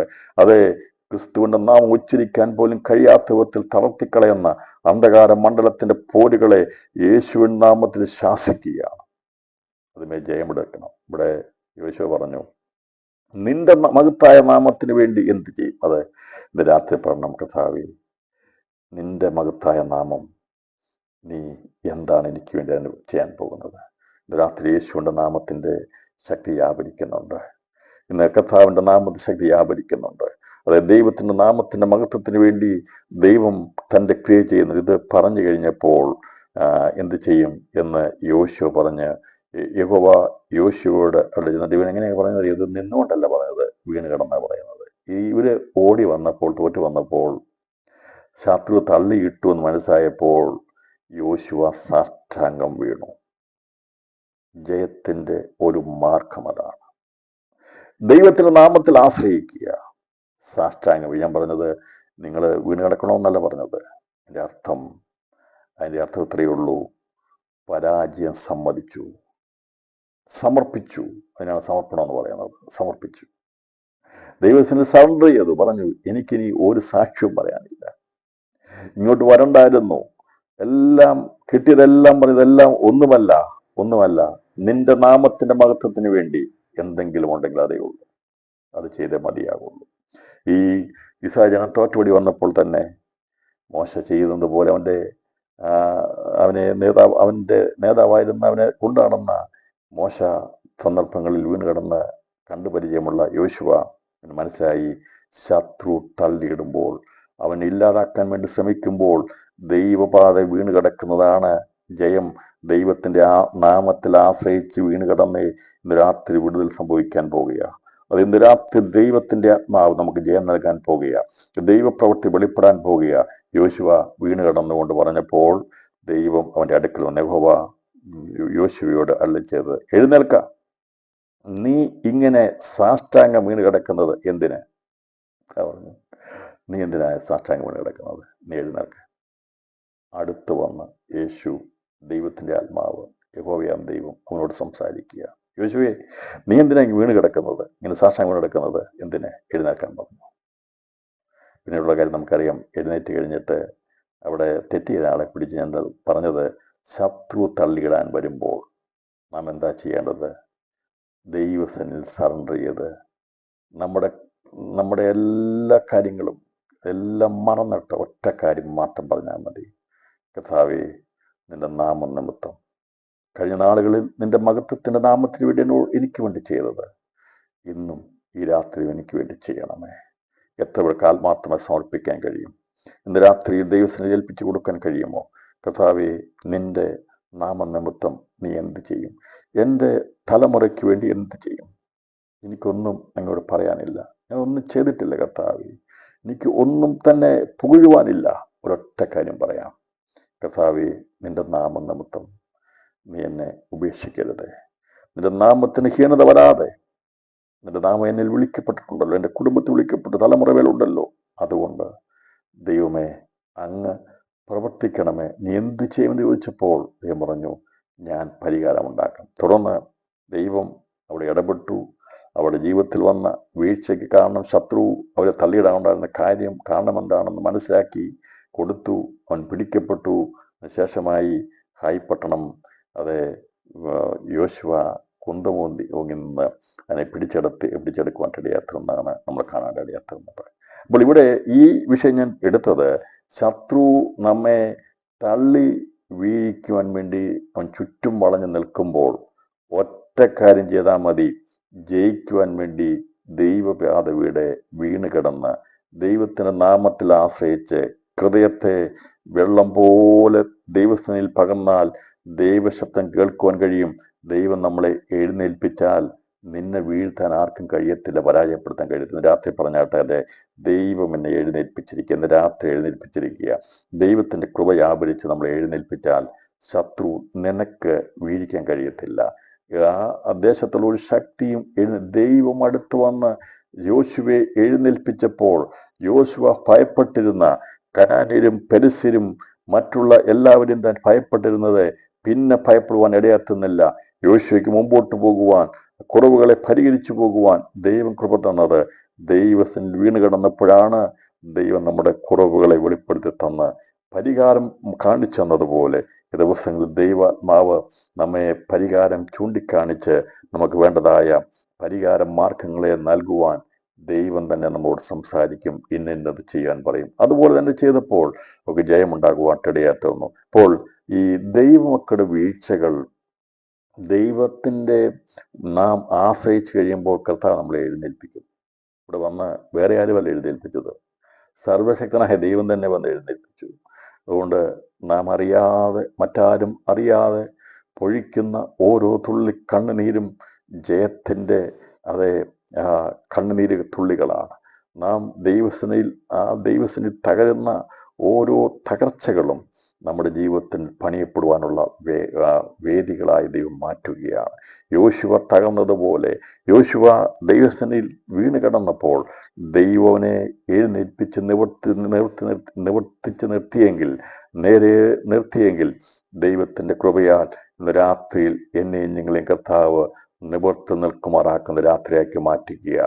കഴിഞ്ഞ ദിവസങ്ങളിലെ വേദനകളും ഭാരങ്ങളും മുഖാന്തരമായി നിൽക്കുവാൻ കഴിയാത്ത വിധത്തിൽ നാം വല്ലാതെ തളർന്നു പോയപ്പോൾ ഇന്ന് രാത്രി ദൈവാത്മാ പറയുക, നീ വീണ് കിടക്കുന്നത് മതിയാക്ക്, എഴുന്നേൽക്കെന്ന് പറഞ്ഞുകൊണ്ട് പരിഹാരം തന്നുകൊണ്ട് ദൈവം നമ്മളെ ജയകാരികളാക്കി തീർക്കുന്നുവെന്നാണ് ഇവിടെ നമുക്കത് കാണുവാൻ സാധിക്കുന്നത്. ഇനി പുതിയ നിയമത്തില്, ഞാൻ പഴയ നിയമത്തിലെ മറ്റൊരു ഭാഗം കൂടി ഞാൻ വേഗത്തിൽ കാണിക്കാൻ, ദുഷ്ടൻ വീഴാൻ തുടങ്ങിയ പിന്നെ അവന് എഴുന്നേക്കാൻ പറ്റത്തില്ല. നീതിമാന്മാർക്ക് വിടുതലുണ്ട്. അതുകൊണ്ടാണ് പറയുന്നത്, നീതിമാൻ 7 പ്രാവശ്യം വീണാൽ എന്ത് ചെയ്യും? അവൻ എന്ത് ചെയ്യത്തില്ല? നിലംപരിചാകുകയില്ല. ദുഷ്ടന്മാരോ അനർത്ഥം കൊണ്ട് എന്ത് ചെയ്യും? അവന്റെ വീഴ്ച പെട്ടെന്നാണ്, അത് പെട്ടെന്ന് എത്തുന്നു. നമുക്ക് പിന്നെ നമ്മൾ വിചാരിക്കും എന്ന് കരച്ചിലും വേദനയും ഉപവാസം കണ്ണുനീരേ ഉള്ളൂ, കുഴപ്പമില്ല കേട്ടോ, അത് നല്ലതാണ്. നമ്മളെ വ്യത്യാസം അത്. നമ്മൾ പലപ്പോഴും അല്ലേ, നമ്മൾ പലപ്പോഴും വിചാരിക്കും എനിക്കെന്ന് ഈ കരച്ചിലും ഉപവാസവും പ്രാർത്ഥനയൊക്കെ ഉള്ളൂ എന്ന് വിചാരിച്ചിട്ടുണ്ടോ? ഉണ്ടോ? എങ്കിൽ അത് നല്ലതാണ്, അത് കുഴപ്പമൊന്നുമില്ല. നമ്മളെ ദൈവം ഈ കരച്ചിലും കണ്ണുനീരും ഒക്കെ ആയിട്ട് മുമ്പോട്ട് പോകുന്നതുകൊണ്ട് നിലംപരിചായി പോകുന്നില്ല, നിലനിന്ന് പോകുന്നുണ്ട്. എന്നാൽ ഈ എസ്തേറിന്റെ പുസ്തകം നോക്കുമ്പോൾ ദുഷ്ടൻ എല്ലാം ആഘോഷമായിട്ട് കൊണ്ട് നടന്നതാണ്. പക്ഷേ ഒരൊറ്റ നിമിഷം കൊണ്ട്, ഒരൊറ്റ ദിവസം കൊണ്ട് വീണു. കാണാൻ സാധിക്കുന്ന മൊർദെഖായിയുടെ മുമ്പിൽ വെല്ലുവിളിച്ചെന്ന ഹാമാൻ അവൻ വീണെന്നാണ് പറഞ്ഞിരിക്കുന്നത്. അതായത് എസ്തേറിന്റെ പുസ്തകത്തിൽ നമുക്കറിയാൻ സാധിക്കുന്നത്, ആദ്യം അവൻ വളരെ അധികമായി ഈ സായാഹ്നത്തെ വീഴിക്കാൻ വേണ്ടി നോക്കിയതാ, അവരെ ഇല്ലാതാക്കാൻ വേണ്ടി. അവൻ ഡേറ്റും കുറിച്ച് വെച്ച് ദിവസങ്ങളും വെച്ച് അവന് മനസ്സിലായി പെട്ടെന്ന് വീഴിക്കാൻ പറ്റത്തില്ലെന്ന്. അവൻ കണക്കൂട്ടി പല ദിവസം കൊണ്ടാണ് അവരെ വീഴിക്കാൻ നോക്കിയത്. എന്നാൽ ദുഷ്ടന്റെ വീഴ്ച പെട്ടെന്ന് വീണ് കഴിഞ്ഞാൽ പിന്നെ അവൻ എഴുന്നേക്കത്തില്ല, അവൻ അതോടുകൂടി തീരുകയാണ് ചെയ്യുന്നത്. അത് 6-ാം അധ്യായം, 6-ാം അധ്യായത്തിൽ പറഞ്ഞിരിക്കുകയാണ്. 6-ാം അധ്യായം പറഞ്ഞിരിക്കുന്നത് ഇങ്ങനെയാണ്: തനിക്ക് സംഭവിക്കുകയും ഒക്കെയും ഹാമാൻ ഭാര്യയായ ശേരസിനോടും തൻ്റെ സകല സ്നേഹിതന്മാരോടും വിവരിച്ചു പറഞ്ഞു. എന്തായിരുന്നു? അവൻ പോയി നിന്നത് അവൻ ഉയർത്തപ്പെടാൻ വേണ്ടിയാണ് പോകുന്നത്. പക്ഷേ വീണുപോയി. മൊർദെഖായിയെ ആഘോഷമായി കൊണ്ടു നടത്തി അവന്റെ മുമ്പിൽ വിളിച്ചു പറയേണ്ട ഗതികേട് വന്നപ്പോൾ ഇവൻ വീഴാൻ തുടങ്ങി. അതാണ് പറഞ്ഞിരിക്കുന്നത്, സൈന്യന്മാരോട് അരുളിച്ചതു, അവനെ വിദ്വാൻമാരും അവന്റെ ഭാര്യ ശേരസും അവനോട്, മൊർദെഖായിയുടെ മുമ്പിൽ നീ വീഴുവാൻ തുടങ്ങി, അവൻ യഹൂദാ വംശക്കാരനാകുന്നുവെങ്കിൽ നീ അവനെ ജയിക്കുകയില്ല, അവനോട് തോറ്റുപോകുകയുള്ളൂ എന്ന് പറഞ്ഞു. ദൈവജനമേ, ദൈവത്തിൻ്റെ ജനത്തിനെതിരെ പ്രശ്നങ്ങളും പ്രതികൂലങ്ങളും ഉണ്ട്. നമ്മെ വീഴിക്കാൻ വേണ്ടിയുള്ള തന്ത്രങ്ങൾ മെനയും എല്ലാം ഉണ്ടാകും. അതെല്ലാം നമുക്ക് വേദനയാണ്, കൈപ്പോടെ കരയും അല്ലേ? ഇവിടെ കാണാൻ സാധിക്കുന്ന കരച്ചിലുണ്ടായി, വിലാപമുണ്ടായി, പ്രശ്നമുണ്ടായി. പക്ഷേ അത് അവരുടെ ആ ഭാഗത്ത് നടക്കുമ്പോൾ മറുഭാഗത്ത് ദൈവജനം ഉപവസിക്കുകയും പ്രാർത്ഥിക്കുകയും കരയുകയും ചെയ്യുമ്പോൾ അവർക്കുള്ള വിജയത്തിൻ്റെ വഴി ദൈവം ഒരുക്കി കൊടുക്കുക. ദൈവസനിൽ വീണ് കിടക്കാൻ തുടങ്ങുമ്പോൾ നമ്മുടെ വീഴ്ചയെ അത് ദൈവം ജയമാക്കി നിൽക്കുമ്പോൾ ദുഷ്ടൻ വീഴുവാൻ തുടങ്ങിയാൽ അവന് വീണ് കിടക്കാൻ സ്ഥലമില്ല. അവനെ കൊണ്ടു നടക്കുന്ന സാത്താൻ അവനെ വിട്ടുപോകും. ഞാൻ പറഞ്ഞത്, അവനെ വീഴിച്ചു കഴിയുമ്പോൾ അവൻ നിലമ്പരിയായി തിരികെ തീർന്നു. അതോടുകൂടി തീർന്നു. ദുഷ്ടന്റെ വീഴ്ച ദുഷ്ടാനർത്ഥം കൊണ്ട് തീർന്നു. എന്നാൽ നീതിമാൻ 7 പ്രാവശ്യം വീണാലും എന്ത് ചെയ്യത്തില്ല? നിലമ്പരിയാകത്തില്ല. കാരണം നാം അപ്പോൾ തന്നെ ദൈവത്തിന് നമ്മൾ ആശ്രയിക്കും. അതുകൊണ്ട് നമ്മെ നിലനിർത്തുന്ന ദൈവത്തിന് സ്തോത്രം ചെയ്യാം. മൊർദെഖായും അവിടെയുള്ള എസ്തേറും കൂട്ടരൊക്കെ ചെയ്ത ഉപവാസത്തെക്കുറിച്ചും പ്രാർത്ഥനയെക്കുറിച്ചും നമുക്ക് അറിയാവുന്നതുകൊണ്ട് പോകേണ്ട ആവശ്യമില്ല. കാരണം അവരെന്ത് ചെയ്തു? ദുഷ്ടൻ വീഴിക്കാനുള്ള പദ്ധതി ഇട്ടപ്പോൾ അവര് ദൈവത്തിന് വീണ് കിടന്നു. എങ്ങനെയാണ് നാം ജയിക്കുന്നത്? നാം 110 സംഘത്തിന് വായിച്ചു, അവൻ എന്നെ വീഴുവാൻ തക്കവണ്ണം എന്നെ തള്ളി, യഹോവ എന്നെ സഹായിച്ചെന്ന് പറയുമ്പോൾ നാം ചെയ്യേണ്ട കാര്യം അത് മറ്റൊന്നുമല്ല, ദൈവസന്നിധിയിൽ വീണ് കിടക്കാനുള്ളതാണ്. അതാണ് വിജയം. അതുകൊണ്ട് ഇന്ന് രാത്രിയിൽ ഈ ഒരു കാര്യം മനസ്സിലാക്കിയാൽ നമുക്ക് ജയിക്കാൻ സാധിക്കും. പ്രിയപ്പെട്ടവരെ, അതെ, നാം ദിവസങ്ങളിൽ ദൈവസന്നിധിയിൽ വീണ് കിടന്നാൽ മതി. ഈ വിഷയങ്ങൾ വരുമ്പോൾ അതല്ലേ വളരെ പ്രതികൂലമായി രാജ്യം മൊത്തമായി കലങ്ങിപ്പോകുന്ന അവസ്ഥ വന്നപ്പോൾ എവിടെയെല്ലാം ഉണ്ടായിരുന്നു അവരെല്ലാം ഒരുമിച്ച് ദൈവസേനയിൽ കൈപ്പോടെ കരഞ്ഞ് ദൈവസേനയിൽ വീണ് കിടന്നപ്പോൾ ദൈവം എഴുന്നേൽപ്പിച്ചു. പക്ഷേ അവർക്ക് പ്രതിയോഗിയായിരുന്ന ഹാമാൻ വീണ് കഴിഞ്ഞപ്പോൾ അവൻ പരാജയപ്പെട്ടു പോയി. അവൻ ഇല്ലാതായി തീരുവാൻ ഇടയാത്ത ദുഷ്ടൻ പിന്നെ ഇല്ല എന്ന് പറഞ്ഞതുപോലെ അവൻ ഇല്ലാതായി തീർന്നു. ഇതാണ് ദുഷ്ടന്റെ വീഴ്ചയും നീതിമാന്റെ വീഴ്ചയും നമ്മൾ വ്യത്യാസം. നമുക്ക് പ്രതിസന്ധിയുണ്ട്, വിഷയമുണ്ട്, പ്രശ്നങ്ങളുണ്ട്. പക്ഷേ നമ്മെ വീഴാതെ താങ്ങുന്ന കരമുണ്ട്. ഞാനും നിങ്ങളും ദൈവസേനയിൽ നിലവിളിച്ചുകൊണ്ട് ചുറ്റി വളയപ്പെടുന്ന ശത്രുക്കളെ കണ്ടുകൊണ്ട്, വിഷയം കണ്ടുകൊണ്ട് ദൈവസേനയിൽ വീണ് കിടക്കുമ്പോൾ ദൈവം നമ്മളെ എഴുന്നേൽപ്പിക്കും. എന്നാൽ ദുഷ്ടൻ അവൻ എല്ലാ ദിവസവും സന്തോഷിച്ച് വിജയത്തിൻ്റെ പേരി മുഴക്കി ഇപ്പോൾ തീർത്ത് കളയുമെന്നൊക്കെ പറഞ്ഞ് നടന്നാലും അവൻ വീണ് തുടങ്ങിയാൽ അവൻ്റെ വീഴ്ച നാശത്തിലേക്ക് എത്തുകയുള്ളൂ. എന്നാൽ ദൈവമക്കളുടെ വീഴ്ചകൾ അവരെ ഉയരത്തിലേക്ക് കൊണ്ടുപോകാൻ വേണ്ടി പണിതെടുക്കുമ്പോൾ ദുഷ്ടൻ വീഴുന്നത് നിത്യ നരകാഗ്നിയിലേക്ക് പോകാൻ വേണ്ടിയാ. അതാണ് അവിടെ സംഭവിക്കാനിടയുന്നത്. പിന്നെ പുതിയ നിയമത്തിൽ ഞാൻ പറഞ്ഞത് വീണ് കിടക്കുന്ന മറ്റൊരു കാര്യം കൂടി. ഇപ്പോൾ പഴയ നിയമത്തിന്റെ സന്ദേശം നമ്മൾ മനസ്സിലാക്കി എങ്ങനെ നമുക്ക് വീഴാതെ നിൽക്കാൻ സാധിക്കുമെന്ന് ചോദിച്ചപ്പോൾ ദൈവത്തിൽ കരഞ്ഞ ദൈവം സമർപ്പിക്കുന്നതാണ്. അതാണ് നമ്മുടെ ജീവിതത്തിലെ കുറവുകളുണ്ടെങ്കിൽ സമർപ്പിച്ച് പ്രാർത്ഥന ചെയ്യുമ്പോൾ ദൈവം നമ്മളെ എഴുന്നേൽപ്പിക്കും. എന്നാൽ വീഴാതിരിക്കണമെങ്കിൽ പുതിയ നിയമസഭയുള്ള ബന്ധത്തിൽ നമുക്ക് കാണാൻ സാധിക്കുന്നത് മത്തായി സുവിശേഷം അതിൻ്റെ 7-ാം അധ്യായം 25-ാം വാക്യം വായിക്കുമ്പോൾ നമുക്ക് പരിചിതമായ ഭാഗമാണ്. അവിടെ വായിക്കുമ്പോൾ കാണാൻ സാധിക്കുന്നത്, എന്തുകൊണ്ട് വീഴുന്നില്ല, എന്തുകൊണ്ടാണ് ദൈവസഭയെ കഴിഞ്ഞ 2000 വർഷമായും വീഴിക്കാൻ കഴിയാത്തതിൻ്റെ കാരണം എന്താണ്, എന്തുകൊണ്ടാണ് ദൈവത്തിൻ്റെ സഭ നിലനിൽക്കുന്നത് എന്ന് പറയുമ്പോൾ 7-ാമത്തെ 24-ാം വാക്യം, ആകയാൽ എൻ്റെ ഈ വചനങ്ങളെ കേട്ട് ചെയ്യുന്നവനൊക്കെയും പാറമേൽ വീട് പണിത ബുദ്ധിയുള്ള മനുഷ്യനോട് തുല്യനാകുന്നു. വൻമഴ ചൊരിഞ്ഞു, നദികൾ പൊങ്ങി, കാറ്റടിച്ചു, ആ വീട്ടിന്മേൽ അലച്ചു, അത് പാറമേൽ അടിസ്ഥാനം ഉള്ളതാകിയാൽ വീണില്ല. എന്നുള്ള വീടായിരുന്നത് അടിസ്ഥാനമുണ്ടായിരിക്കണം. ഈ അടിസ്ഥാനമായിരിക്കുന്ന ക്രിസ്തുവിലാണെങ്കിൽ വീഴത്തില്ലെന്ന്. അപ്പോൾ ഇതേക്കുറിച്ച് നമുക്കറിയാം അത് ഏതാണ് അടിസ്ഥാനം എന്നുള്ളത്. അത് കൊരിന്ത്യ ലേഖനത്തിലേക്ക് വരുമ്പോൾ അവിടെ വ്യക്തമായി രേഖപ്പെടുത്തിയിട്ടുണ്ട്. ഞാൻ അതുമായിട്ടൊന്ന് കണക്ട് ചെയ്ത് മുമ്പോട്ട് പോകാൻ താല്പര്യപ്പെടുക. കാരണം നമുക്കറിയണം എന്താണ് ഈ പാറ എന്നുള്ളതും അടിസ്ഥാനം എന്നുള്ളതും നമുക്കത് മനസ്സിലാക്കാൻ ഈ ദിവസങ്ങളിൽ മനസ്സിലാക്കുന്ന നന്നായിരിക്കും. അപ്പോൾ പഴയ നിയമത്തിൽ അവർ വീണ് കിടന്നു, ആശ്രയിച്ചു, ദൈവം അടുത്ത് വന്നു, അവരെ വിടുവിച്ചു. അവരും ആശ്രയിച്ചത് ദൈവത്തിൻ്റെ വചനത്തിലാണ്, ദൈവത്തിൻ്റെ നാമത്തിലാണ് അവർ ആശ്രയിച്ചത്. അങ്ങനെയാണെങ്കിൽ ഈ പുതിയ നിയമത്തിലേക്ക് വരുമ്പോൾ നമ്മൾ കണ്ടത് അടിസ്ഥാനത്തിന്മേൽ പണിത് കഴിഞ്ഞാൽ വീഴത്തില്ല. എത്ര പരിശ്രമിച്ച ക്രിസ്തുവാകുന്ന പാറമേൽ അടിസ്ഥാനമിട്ട് വചനത്തിൽ നിലനിൽക്കുന്ന ഒരുവനെ പോലും തള്ളിയിടുവാൻ ദുഷ്ടന് കഴിയത്തില്ല. എത്ര വിധത്തിലുള്ള വിഷയങ്ങൾ വന്നാലും, ഏതെല്ലാം പ്രശ്നങ്ങൾ അലയടിച്ചു വന്നാലും, ഏതെല്ലാം കൊടുങ്കാറ്റ് വന്നാലും അതിനെ കൈ ഉയർത്തി വരാൻ അതിരുവെച്ച് പ്രാർത്ഥിക്കാനുള്ള അധികാരം ദൈവം തന്നിട്ടുണ്ട്. ഇന്ന് രാത്രി കരമുയർത്തി പ്രാർത്ഥിക്കുക. കൊടുങ്കാറ്റുകൾ ശാന്തമാകണം. വീഴിക്കുവാൻ ശ്രമിക്കുന്ന എല്ലാ കാറ്റുകളും കൊടുങ്കാറ്റുകളും യേശുവിന്റെ നാമത്തിൽ, ദൈവത്തിന്റെ നാമത്തിന്റെ മഹത്വത്തിന് വേണ്ടി അതിനെ ശാന്തമാക്കുവാൻ ദൈവാത്മാവിൽ കൽപ്പിക്കുകയാണ്. രാത്രിയിൽ അതങ്ങനെ സംഭവിക്കുന്നതായ സ്തോത്രം ചെയ്യുന്നു.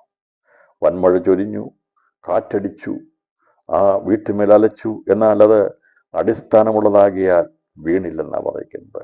ഈ അടിസ്ഥാനമുള്ള വീട് ഏതാണ് എന്നുള്ളതിനെക്കുറിച്ച് കാണണമെങ്കിൽ കൊരിന്ത്യർക്ക് ലേഖനം 3-ാം അധ്യായം അതിൻ്റെ 10 മുതലുള്ള വാക്യങ്ങൾ വായിക്കണം. ഇങ്ങനെ രേഖപ്പെടുന്നത്, എനിക്ക് ലഭിച്ച ദൈവകൃപയ്ക്കൊത്തവണ്ണം ഞാൻ ജ്ഞാനമുള്ളൊരു പ്രധാന ശില്പിയായി അടിസ്ഥാനം ഇട്ടിരിക്കുന്നു, മറ്റൊരുത്തൻ മീതെ പണിയുന്നു. അപ്പോൾ ഈ അടിസ്ഥാനം ഇട്ടിരിക്കുന്നത് എന്താണ് എന്നുള്ളതാണ് നമുക്കിവിടെ കാണാൻ സാധിക്കുന്നത്. മറ്റൊരടിസ്ഥാനം എന്നല്ല, ക്രിസ്തുവാണ് അടിസ്ഥാനം. ക്രിസ്തുവാണ് അടിസ്ഥാനം. അപ്പോൾ പൗലോസ് പറയുകയാണ്, ഞാൻ പ്രധാന ശില്പിയായി ഒരടിസ്ഥാനം ഇട്ടിരിക്കുന്നു. വൈസ് മാസ്റ്റർ ബിൽഡർ എന്നാണ് പറയുന്നത്. ബുദ്ധിയുള്ള ഒരു പ്രധാന ശില്പി. അപ്പോൾ ജ്ഞാനമുള്ളവൻ, ബുദ്ധിയുള്ളവൻ, ക്രിസ്തുവിൽ പണിയുന്നവൻ, അത് പണിയുന്ന ദൈവസഭയാണ് ഇവിടെ പണിയുന്നത്. ഇവിടെ ഈ തൂണായിരിക്കുന്ന പൗലോസ് പറയുകയാണ്, തൂണായിരിക്കുന്ന പൗലോസ്. അപ്പൊ ആ സഭയുടെ അടിസ്ഥാനം അത് ക്രിസ്തുവാണ്. എന്നാൽ ഈ ഇവിടെ പ്രധാനശില്പിയെ അടിസ്ഥാനം ഇട്ടിരിക്കുന്നു എന്ന് പറഞ്ഞതിൻ്റെ അർത്ഥം വേറൊരു അടിസ്ഥാനം ഇട്ടെന്നല്ല എൻ്റെ അർത്ഥം, സഭ സ്ഥാപിച്ചു എന്നാണ് എൻ്റെ അർത്ഥം. തൂണായിരിക്കുന്ന ഈ പത്രോസും യാക്കോബും യോഹന്നാനും തൂണായിരുന്നു. അപ്പോൾ സത്യത്തിൻ്റെ തൂണും അടിസ്ഥാനവുമായ ദൈവസഭ എന്ന് പറയുന്നത്. അപ്പോൾ സത്യത്തിൻ്റെ തൂണും അടിസ്ഥാനമായിരിക്കുന്ന ദൈവസഭ എന്ന് പറയുമ്പോൾ നമുക്ക് തിമോഥെയോസിന്റെ ലേഖനത്തിലാവുന്ന പറയുന്നത് സത്യത്തിന്റെ തൂണും അടിസ്ഥാനമായിരിക്കുന്ന ദൈവസഭയിൽ എന്ന് പറയുന്നത്. അപ്പോൾ സത്യത്തിന്റെ തൂണും അടിസ്ഥാനവും. അപ്പോൾ സത്യമായിരിക്കുന്ന ദൈവസഭയുടെ തൂണാണ് പൗലോസ്. പൗലോസ് പറയുകയാണ്, ഞാൻ ക്രിസ്തു എന്ന അടിസ്ഥാനത്തിന്മേൽ തൂണായിരിക്കുന്ന ഞാൻ എന്ത് ചെയ്തു, അവിടെ ദൈവനും എത്താത്ത സ്ഥലത്ത് ദൈവസഭ പണിതു. അതാണ് അവിടെ പറയുന്നത്. നേരെ അർത്ഥം അതാണ്. അല്ലാതെ മറ്റൊരു അടിസ്ഥാനമായിട്ടൊന്നല്ല പറയുന്നത്. ഞാൻ മറ്റാരും ഇല്ലാത്ത സ്ഥലത്ത് പോയി സുവിശേഷം അറിയിച്ചെന്ന് പറയുന്നത്. തൂണുകളായി എണ്ണപ്പെടുന്ന ഗലത്തിലെ 2-ാം അധ്യായം 9-ാം വാക്യം വായിച്ചാൽ മതി. അപ്പോൾ ഇവിടെ അടിസ്ഥാനത്തെക്കുറിച്ച് പറഞ്ഞു. തൂണായിരിക്കുന്ന പൗലോസാണ്. പൗലോസ് തൂണാണ്, അടിസ്ഥാനക്കല്ല് ക്രിസ്തുവാണ്. അടിസ്ഥാന ക്രിസ്തുവിൽ തൂണായിരിക്കുന്ന പൗലോസ് അവിടെ കടന്നു ചെന്ന് സഭ ഇല്ലാത്ത സ്ഥലത്ത് സഭ സ്ഥാപിച്ചതിനെ കുറിച്ചാണ് ഇവിടെ പറയുന്നത്. അടിസ്ഥാനം ഇട്ടിരിക്കുന്ന പറയുന്നത്. റോമർക്കെഴുതിയ ലേഖനം 15-ാം അധ്യായം അതിൻ്റെ 20-ാം വാക്യം വായിക്കുമ്പോൾ അതേക്കുറിച്ച് വളരെ വ്യക്തമായ കാഴ്ചപ്പാടാണ് ലഭിക്കും. 15-ന്റെ-20 പറഞ്ഞിരിക്കുന്നത് ഇങ്ങനെയാണ്, ഞാൻ മറ്റൊരു അടിസ്ഥാനത്തിന്മേൽ പണിയാതിരിക്കേണ്ടത് എന്ന് പറഞ്ഞതിൻ്റെ അർത്ഥം, വേറൊരു സഭ അവിടെ ഉണ്ടെങ്കിൽ അതിൻ്റെ മീതെ പോയി പണിയല്ല ചെയ്യേണ്ടത്. ഇന്ന് കൂടുതലും പണി നടക്കുന്നത് അങ്ങനെയാണ്. എന്ന് പറഞ്ഞാൽ ആരെങ്കിലും ഒരു സഭ കൊണ്ടിട്ടുണ്ടെങ്കിൽ അതിനെ മീതെ എങ്ങനെയും ചെയ്ത് അതിനെ വലിച്ച് കൈ കൊണ്ടുവരാമെന്നാണ് നോക്കുന്നത്.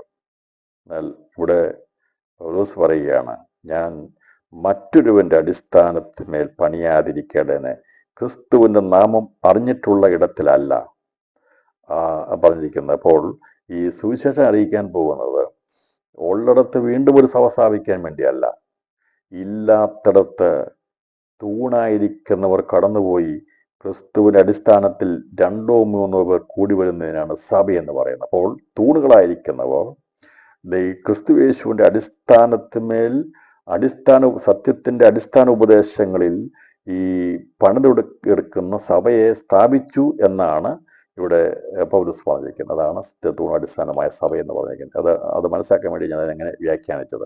അപ്പോൾ ഞാൻ വേറൊരു മറ്റൊരു അടിസ്ഥാനത്തിൽ മേൽ പണി, ഇപ്പോൾ അങ്ങനെ വിചാരിക്കരുത് ഞാൻ പണിയുമ്പോൾ എൻ്റെ അടിസ്ഥാനം, പൗലോസ് പറയും വേറെ അടിസ്ഥാനം, അങ്ങനെയല്ല. ഇവിടെ പറയുന്നത് ഞാൻ മറ്റൊരു അടിസ്ഥാനം എന്ന് പറഞ്ഞാൽ ക്രിസ്തുവാന അടിസ്ഥാനത്തിന്മേൽ അവിടെ തൂണായിരിക്കുന്ന ഒരു സഭ സ്ഥാപിച്ചിട്ടുണ്ടെങ്കിൽ അതിൻ്റെ മീതെ പോയി ഇനിയും പണിയേണ്ട ആവശ്യമില്ല. അത് അവര് ദൈവം കൊടുത്ത കാഴ്ചപ്പാടിൽ പിന്നെ അതിനെ പരിപോഷിപ്പിച്ചാൽ മതി.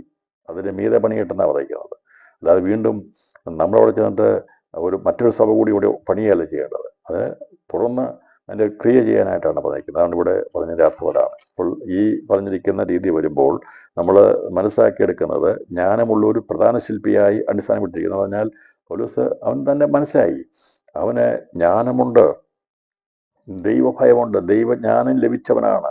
പറയുകയാണ് അവൻ പ്രധാന ശില്പിയാണ്. ജാതികളോടുള്ള ബന്ധത്തിൽ ഈ സുവിശേഷം അറിയിക്കുന്ന ദൈവസഭയെ സ്ഥാപിക്കാൻ വേണ്ടി സഞ്ചരിച്ചതിൽ പൗലോസ് എത്രയോ സഭകൾ സ്ഥാപിച്ചു. അതുകൊണ്ടാണ് പറയുന്നത് ഞാൻ ഒരു വൈസ് മാസ്റ്റർ ബിൽഡറാണ്. കാരണം ക്രിസ്തുവാകുന്ന ബുദ്ധിയുള്ള മനുഷ്യനായിരിക്കുന്നു. അപ്പോൾ ഇവൻ ബുദ്ധിയില്ലാത്തവനായിരുന്നു എന്ന് പറഞ്ഞാൽ പാരമ്പര്യത്തിൻ്റെ ആ ചതിയിൽപ്പെട്ട് അതിൻ്റെ ആ പിടിയത്വത്തിൽ ആയിരുന്ന ശൗലിന് അന്ന് ബുദ്ധിയില്ലായിരുന്നു. അവൻ പാരമ്പര്യത്തിൻ്റെ ഇതിലായിരുന്നു. എന്നാൽ ക്രിസ്തുവാകുന്ന ജ്ഞാനം അവൻ്റെ മേൽ വന്നു കഴിഞ്ഞപ്പോൾ അവൻ പറയുകയാണ് I am a wise master builder എന്ന് പറഞ്ഞാൽ എനിക്ക് ബുദ്ധിയുണ്ട്. ക്രിസ്തുവാകുന്ന അടിസ്ഥാനത്തിന്മേലാണ് സഭ പണിയപ്പെടുന്നത്. അങ്ങനെ പണിതുയർത്തുന്ന സഭകളാണ് ഇന്നും നിലനിൽക്കുന്നത്. അതെ, കഴിഞ്ഞ 2000 വർഷമായി ദൈവത്തിൻ്റെ സഭകൾ നിലനിൽക്കുന്നതിൻ്റെ കാരണം ദൈവവചനത്തിന് കല്ലിൽ ക്രിസ്തുവിൽ അടിസ്ഥാനമിട്ട് പണിതിരിക്കുന്ന സഭ. അതുകൊണ്ട് കഥ പറഞ്ഞു ഞാൻ എൻ്റെ സഭയെ പണിയും, പാതാള ഗോപുരങ്ങൾ അതിനെ ജയിക്കില്ല എന്ന് പറഞ്ഞതിൻ്റെ അർത്ഥം ഏതെല്ലാം ശക്തികൾ പ്രബലപ്പെട്ടാലും അതിനെ തകർത്ത് കളയാൻ കഴിയാത്ത സഭയാണെന്നാണ് ഇവിടെ പൗലോസ് പറഞ്ഞിരിക്കുന്നത്. അപ്പോൾ ഈ വചനത്തിൻ്റെ അടിസ്ഥാനത്തിൽ പണിയപ്പെട്ട് കഴിഞ്ഞാൽ, നിന്നു കഴിഞ്ഞാൽ മാത്രമേ ഈ വിഷയങ്ങളെ നമുക്ക് അഭിമുഖീകരിച്ചതിന്മേൽ ജയിക്കാനായിട്ട് സാധിക്കത്തുള്ളൂ. അപ്പോൾ ഇങ്ങനെ പണിയുന്നതിന് മുമ്പായി നമുക്ക് കാഴ്ചപ്പാടുണ്ടായിരിക്കണം. നമ്മൾ ആരെങ്കിലും പറഞ്ഞു കേട്ട് അന്നേരം തന്നെ തുടങ്ങുകയൊന്നും ചെയ്യരുത്. അതേക്കുറിച്ച് ദൈവിക അരുളപ്പാട് കിട്ടുമ്പം തന്നെ ദൈവത്തിൻ്റെ ഉദ്ദേശപ്രകാരം നാം പണിയുമ്പോൾ തന്നെ അതേക്കുറിച്ച് ഇരുന്ന് നാം ചിന്തിക്കണം. എന്തെങ്കിലും ഒരു കാര്യം ആരെങ്കിലും പറഞ്ഞു അന്നേരം തന്നെ എടുത്തിയാടുകയല്ല. അതിനെക്കുറിച്ച് പറഞ്ഞിരിക്കുന്നത് പരാജയപ്പെടാതിരിക്കണമെങ്കിൽ, അത് നശിപ്പായിരിക്കണമെങ്കിൽ അതേക്കുറിച്ച് എനിക്കതിന് പ്രാപ്തിയുണ്ടോ എന്ന് നാം ചിന്തിക്കണം. അപ്പോൾ അടിസ്ഥാനം ഇടാൻ ഒരു പക്ഷേ എളുപ്പമായിരിക്കും, പക്ഷെ അത് ഇട്ട് കഴിഞ്ഞാൽ പൂർത്തീകരിക്കാൻ കഴിയുമോ എന്നുള്ളതിനെക്കുറിച്ച് കൂടി ചിന്തിക്കണം. കർത്താവ് പറഞ്ഞു അത് ലൂക്കോസ് സുവിശേഷം 14-ാം അധ്യായത്തിൽ വരുമ്പോൾ പറഞ്ഞിരിക്കുന്നത് 14-ാം അധ്യായം 28-ാം വാക്യം, നിങ്ങളിൽ ആരെങ്കിലും ഒരു ഗോപുരം പണിയുവാൻ ഇച്ഛിച്ചാൽ ആദ്യം ഇരുന്ന് അത് തീർപ്പാൻ വകയ ഉണ്ടോ എന്ന് കണക്ക് നോക്കുന്നില്ലയോ?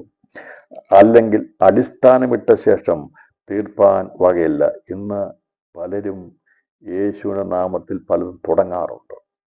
പക്ഷെ എന്നാൽ ഈ കണക്ക് നോക്കാതെ, അതിന് വരാൻ പോകുന്ന വൈഷമ്യതകളെ നോക്കാതെ, എന്തെല്ലാം പ്രശ്നങ്ങൾ വരുമെന്ന് കാണാതെ തുടങ്ങുന്നതൊക്കെ അസ്തമിച്ചു പോയിട്ടേ ഉള്ളൂ.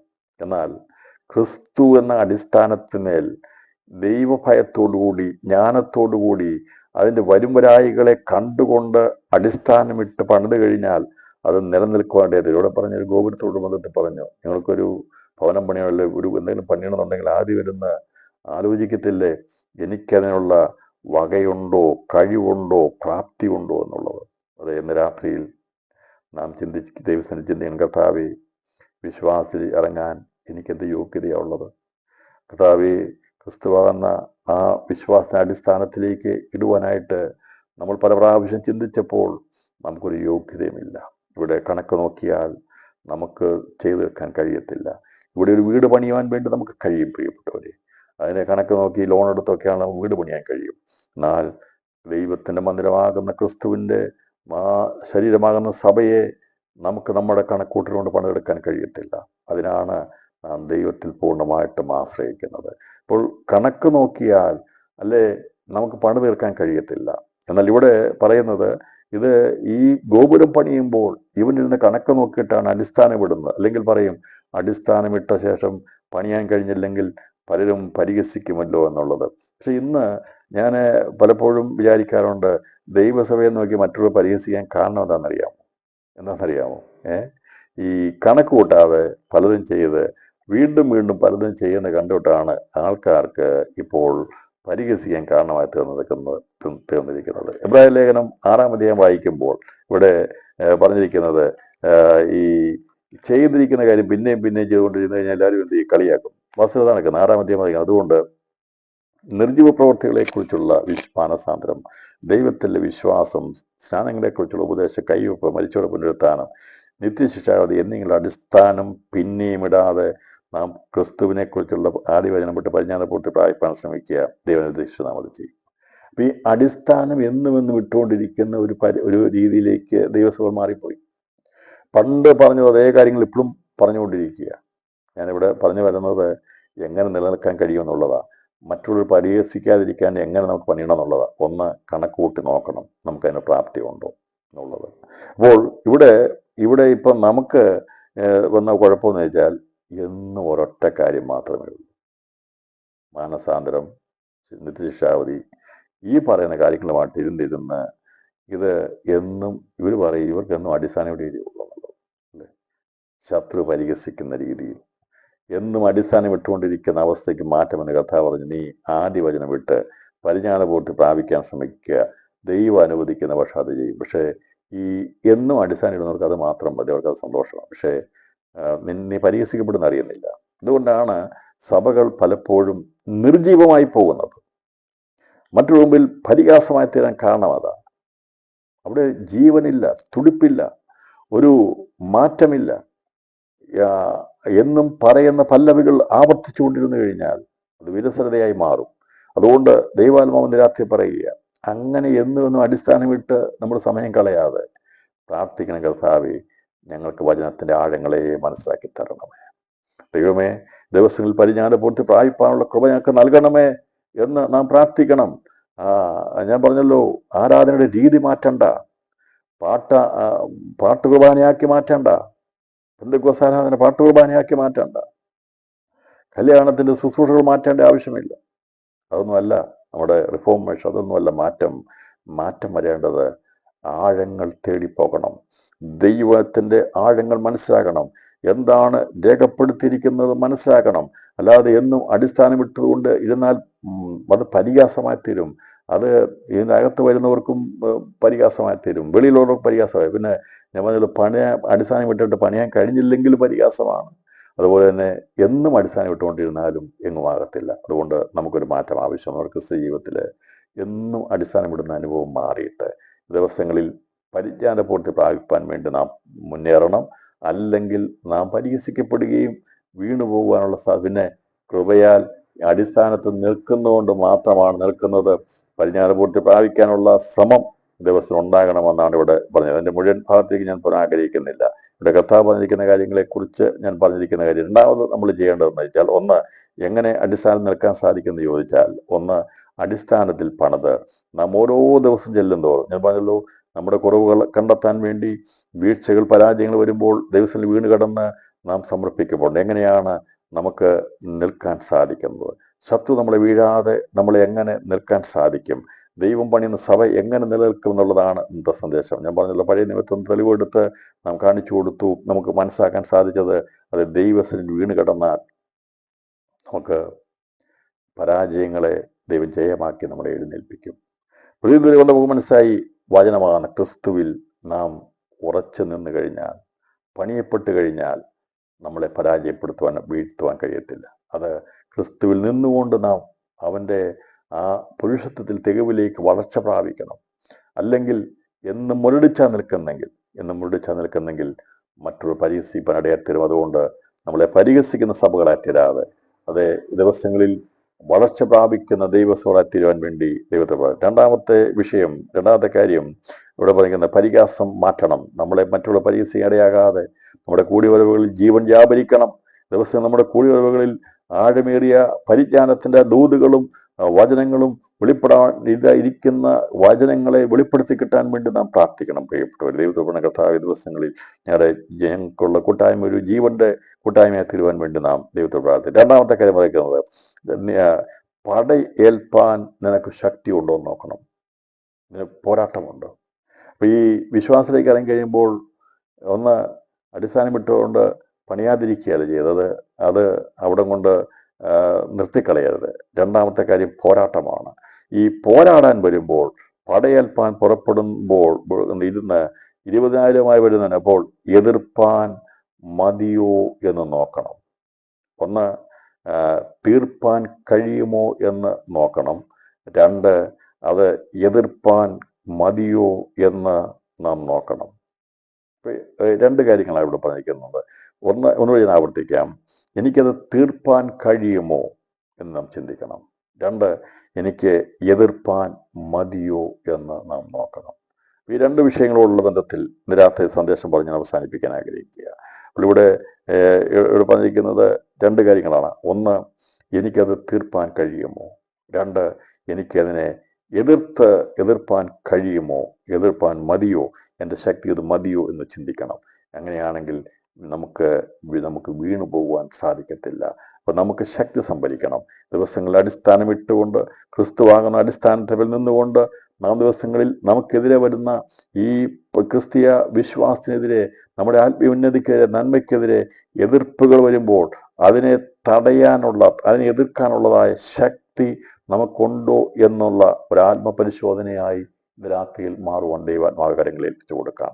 കർത്താവേ, എനിക്കത് തീർപ്പാനുള്ള വകയുണ്ടോ? എനിക്കത് തീർപ്പാൻ കഴിയുമോ? അതുപോലെ എനിക്കതിനെ എതിർപ്പാൻ കഴിയുമോ എന്നുള്ള ചിന്ത നമ്മുടെ ജീവിതമുണ്ട്. അതെ, എതിർക്കുന്ന ശക്തികൾ എഴുന്നേൽക്കും. അത് നമുക്കെതിരെ ശക്തി വരുമ്പോൾ അതിനെ കണ്ടുകൊണ്ട് ശക്തി പ്രാപിക്കണം.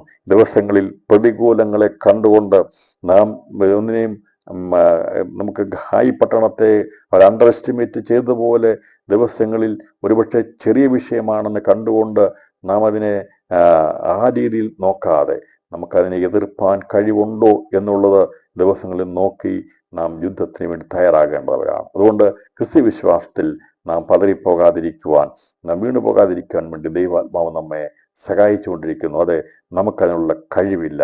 എന്നാൽ കുഞ്ഞാടിൻ്റെ പുണ്യാഗരക്തത്തിൻ്റെ ശക്തി കൊണ്ട് നമുക്ക് ദിവസങ്ങളെല്ലാം ആശ്രയിക്കുമ്പോൾ, ക്രിസ്തുവാൻ അടിസ്ഥാനത്തിൽ നിൽക്കുമ്പോൾ, നമുക്ക് വേണ്ടി സകലവും തന്നവൻ്റെ ആ കഴിവുകൊണ്ടാണ് നാം മന്ദിരം പണിയപ്പെടുന്നത്. അതേക്കുറിച്ച് പിന്നെ കൊരിന്ത്യലേഖനത്തിൽ പറയുന്നത് ദൈവത്തിന് മന്ദിരത്തെക്കുറിച്ച് പണിയുന്നതിനെക്കുറിച്ചാണ് പറയുന്നത്. അപ്പോൾ അടിസ്ഥാനമിട്ട് നമ്മെ ക്രിസ്തുവിൻ്റെ അടിസ്ഥാനം ഇട്ടുകൊണ്ട് അവൻ്റെ തങ്കച്ചോരയാൽ നാം വിലയ്ക്ക് വാങ്ങി നമ്മെ പണിത് തെരുവിലേക്ക് എത്തിക്കുന്ന കർത്താവ് അത് തീർക്കുവാൻ ശക്തൻ തന്നെയാണ്.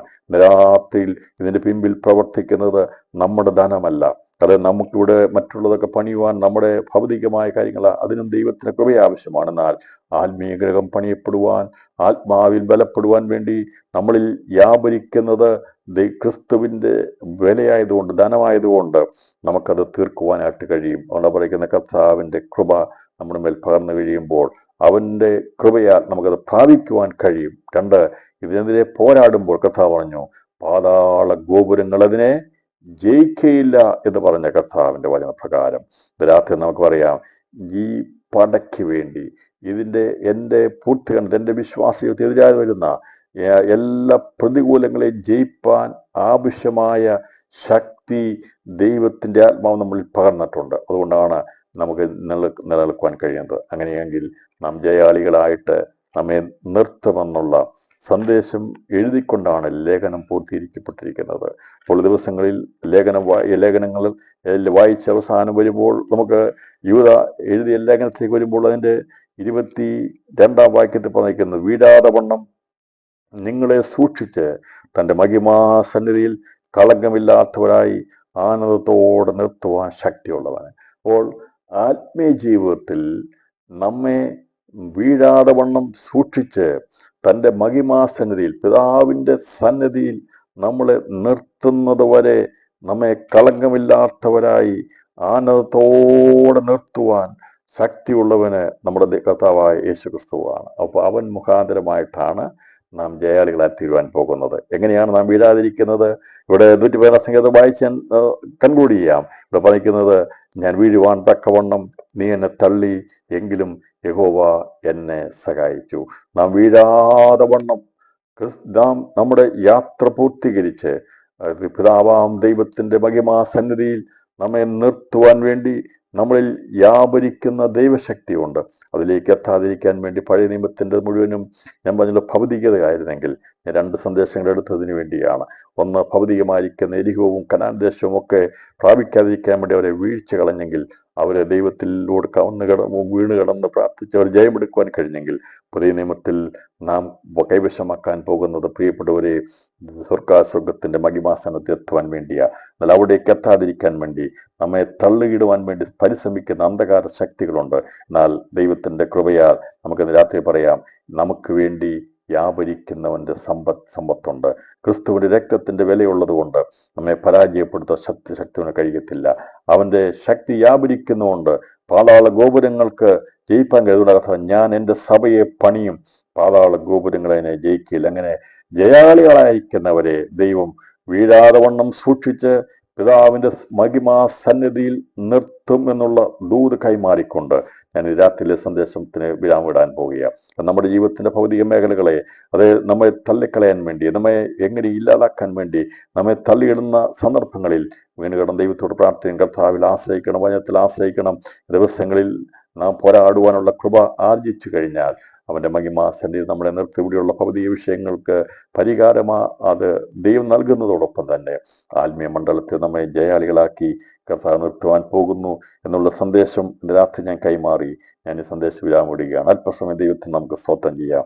അതെ, ഞാൻ വീഴുവാൻ തക്കവണ്ണം നീ എന്നെ തള്ളി എങ്കിലും യഹോവ എന്നെ സഹായിച്ചു. ദൈവസഭയെ, ദൈവമക്കളെ, ഈ പ്രാർത്ഥന പങ്കെടുക്കുന്നവരെ, ലോകത്തിൽ എവിടെയുള്ള ദൈവസഭയ്ക്കും പറയാൻ കഴിയും, ശത്രു എപ്പോഴും നമ്മളെ ഏതെങ്കിലും പഴുത് കണ്ട് നമ്മെ ഇല്ലാതാക്കാൻ വേണ്ടി പരിശ്രമിക്കുന്നുണ്ട്, വീഴുവാൻ തക്കവണ്ണം തള്ളുന്നുണ്ട്. പക്ഷെ എന്നാൽ നമ്മെ സൂക്ഷിച്ചുകൊണ്ട് അവൻ്റെ വീഴാതെ വണ്ണം ഇവിടെയല്ല, ഇവിടുത്തെ കാര്യങ്ങൾ മാത്രമല്ല, നമ്മെ നിർത്തേണ്ട പിതാവിൻ്റെ സന്നിധിയിൽ നമ്മെ നിഷ്കളങ്കരായി മണവാട്ടിയാക്കി നിർത്തുവാൻ കഴിവുള്ള ദൈവത്തിൻ്റെ കരങ്ങളിൽ ഇന്ന് രാത്രി ഏൽപ്പിച്ചുകൊണ്ട് പറ, കർത്താവേ, പരിശുദ്ധാത്മാവിനെ ഭൂമിയിലാക്കിയിരിക്കുന്നത് ഞാൻ വീണു പോകാതിരിക്കാൻ വേണ്ടിയാ, എൻ്റെ കുടുംബം ആത്മീയത്തിൽ വീണു പോകാതിരിക്കാൻ വേണ്ടിയാ, ഞങ്ങളെ കളങ്കമില്ലാത്തവരാക്കി നിർത്താൻ വേണ്ടിയാ.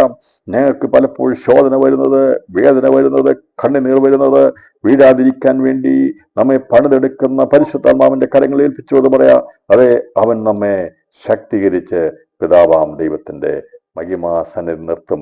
ആ ദർശനത്തിനായി രാത്രി ഞാൻ സ്തോത്രം ചെയ്യുക. ഞാൻ ആത്മാവിൽ അത് കാണുകയാണ്. ഒരു സമയമുണ്ട് നാം അവൻ്റെ മഹിമാ സന്നിധിയിൽ നിൽക്കും. എല്ലാവരും കരമുയർത്തി ദൈവത്തിന് സ്തോത്രം ചെയ്താട്ടെ. ഈ താണഭൂമിയിൽ മണ്ണിനാൽ സൃഷ്ടിക്കപ്പെട്ട നിങ്ങൾ ക്രിസ്തുവാകുന്ന വചനമാകുന്ന പാറയുടെ മേൽ പണിയപ്പെട്ട് അവനിൽ നാം ശക്തിയോടുന്ന ദിവസങ്ങളിൽ പ്രതികൂലങ്ങളെ അതിജീവിച്ചുകൊണ്ട് നാം ഒരു ദിവസം എടുക്കപ്പെട്ട് പിതാവിൻ്റെ മഹിമാ സന്നിധിയിൽ നമ്മെ നിർത്തുവാൻ കഴിവുള്ള ദൈവവചനത്തിന്റെ ശക്തി ഇന്ന് രാത്രി വ്യാപരിക്കുന്നുണ്ട്. അതുകൊണ്ട് ദൈവം സ്നേഹിക്കുന്നത് നമുക്ക് നഷ്ടമല്ല. അവൻ നമ്മളെ നിർത്തും, അവൻ നമ്മെ അവിടെ എത്തിക്കും. അതിനായി ഈ ദിവസം നമ്മുടെ തലമുറകളെ, നമ്മളെ സഭകളെ ദിവസങ്ങളിൽ അതിനായി ഒരുക്കുവാൻ വേണ്ടിയുള്ള സന്ദേശം കൈമാറുന്നു. ദൈവമായ കർത്താവേ, നമ്മളെ സഹായിക്കുമാറാകട്ടെ. ഞാൻ വീഴുവാൻ തക്കവണ്ണം നീ എന്നെ തള്ളിയെങ്കിലും യഹോവ എന്നെ സഹായിച്ചു.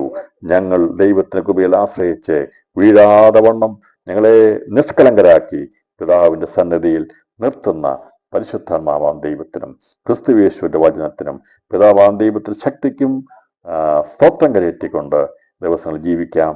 വീഴാതിരിക്കുവാൻ കർത്താവ് നമ്മളെ കരം പിടിച്ചിരിക്കുക. സ്തോത്രം ചെയ്യാം. നമ്മളെ ജയാളികളാക്കി തീർത്തനായി നന്ദി പറയാം. ഈ വചനങ്ങളാൽ ദൈവമായ കർത്താവ് നമ്മെ ധാരാളമായി അനുഗ്രഹിക്കുമാറാകട്ടെ.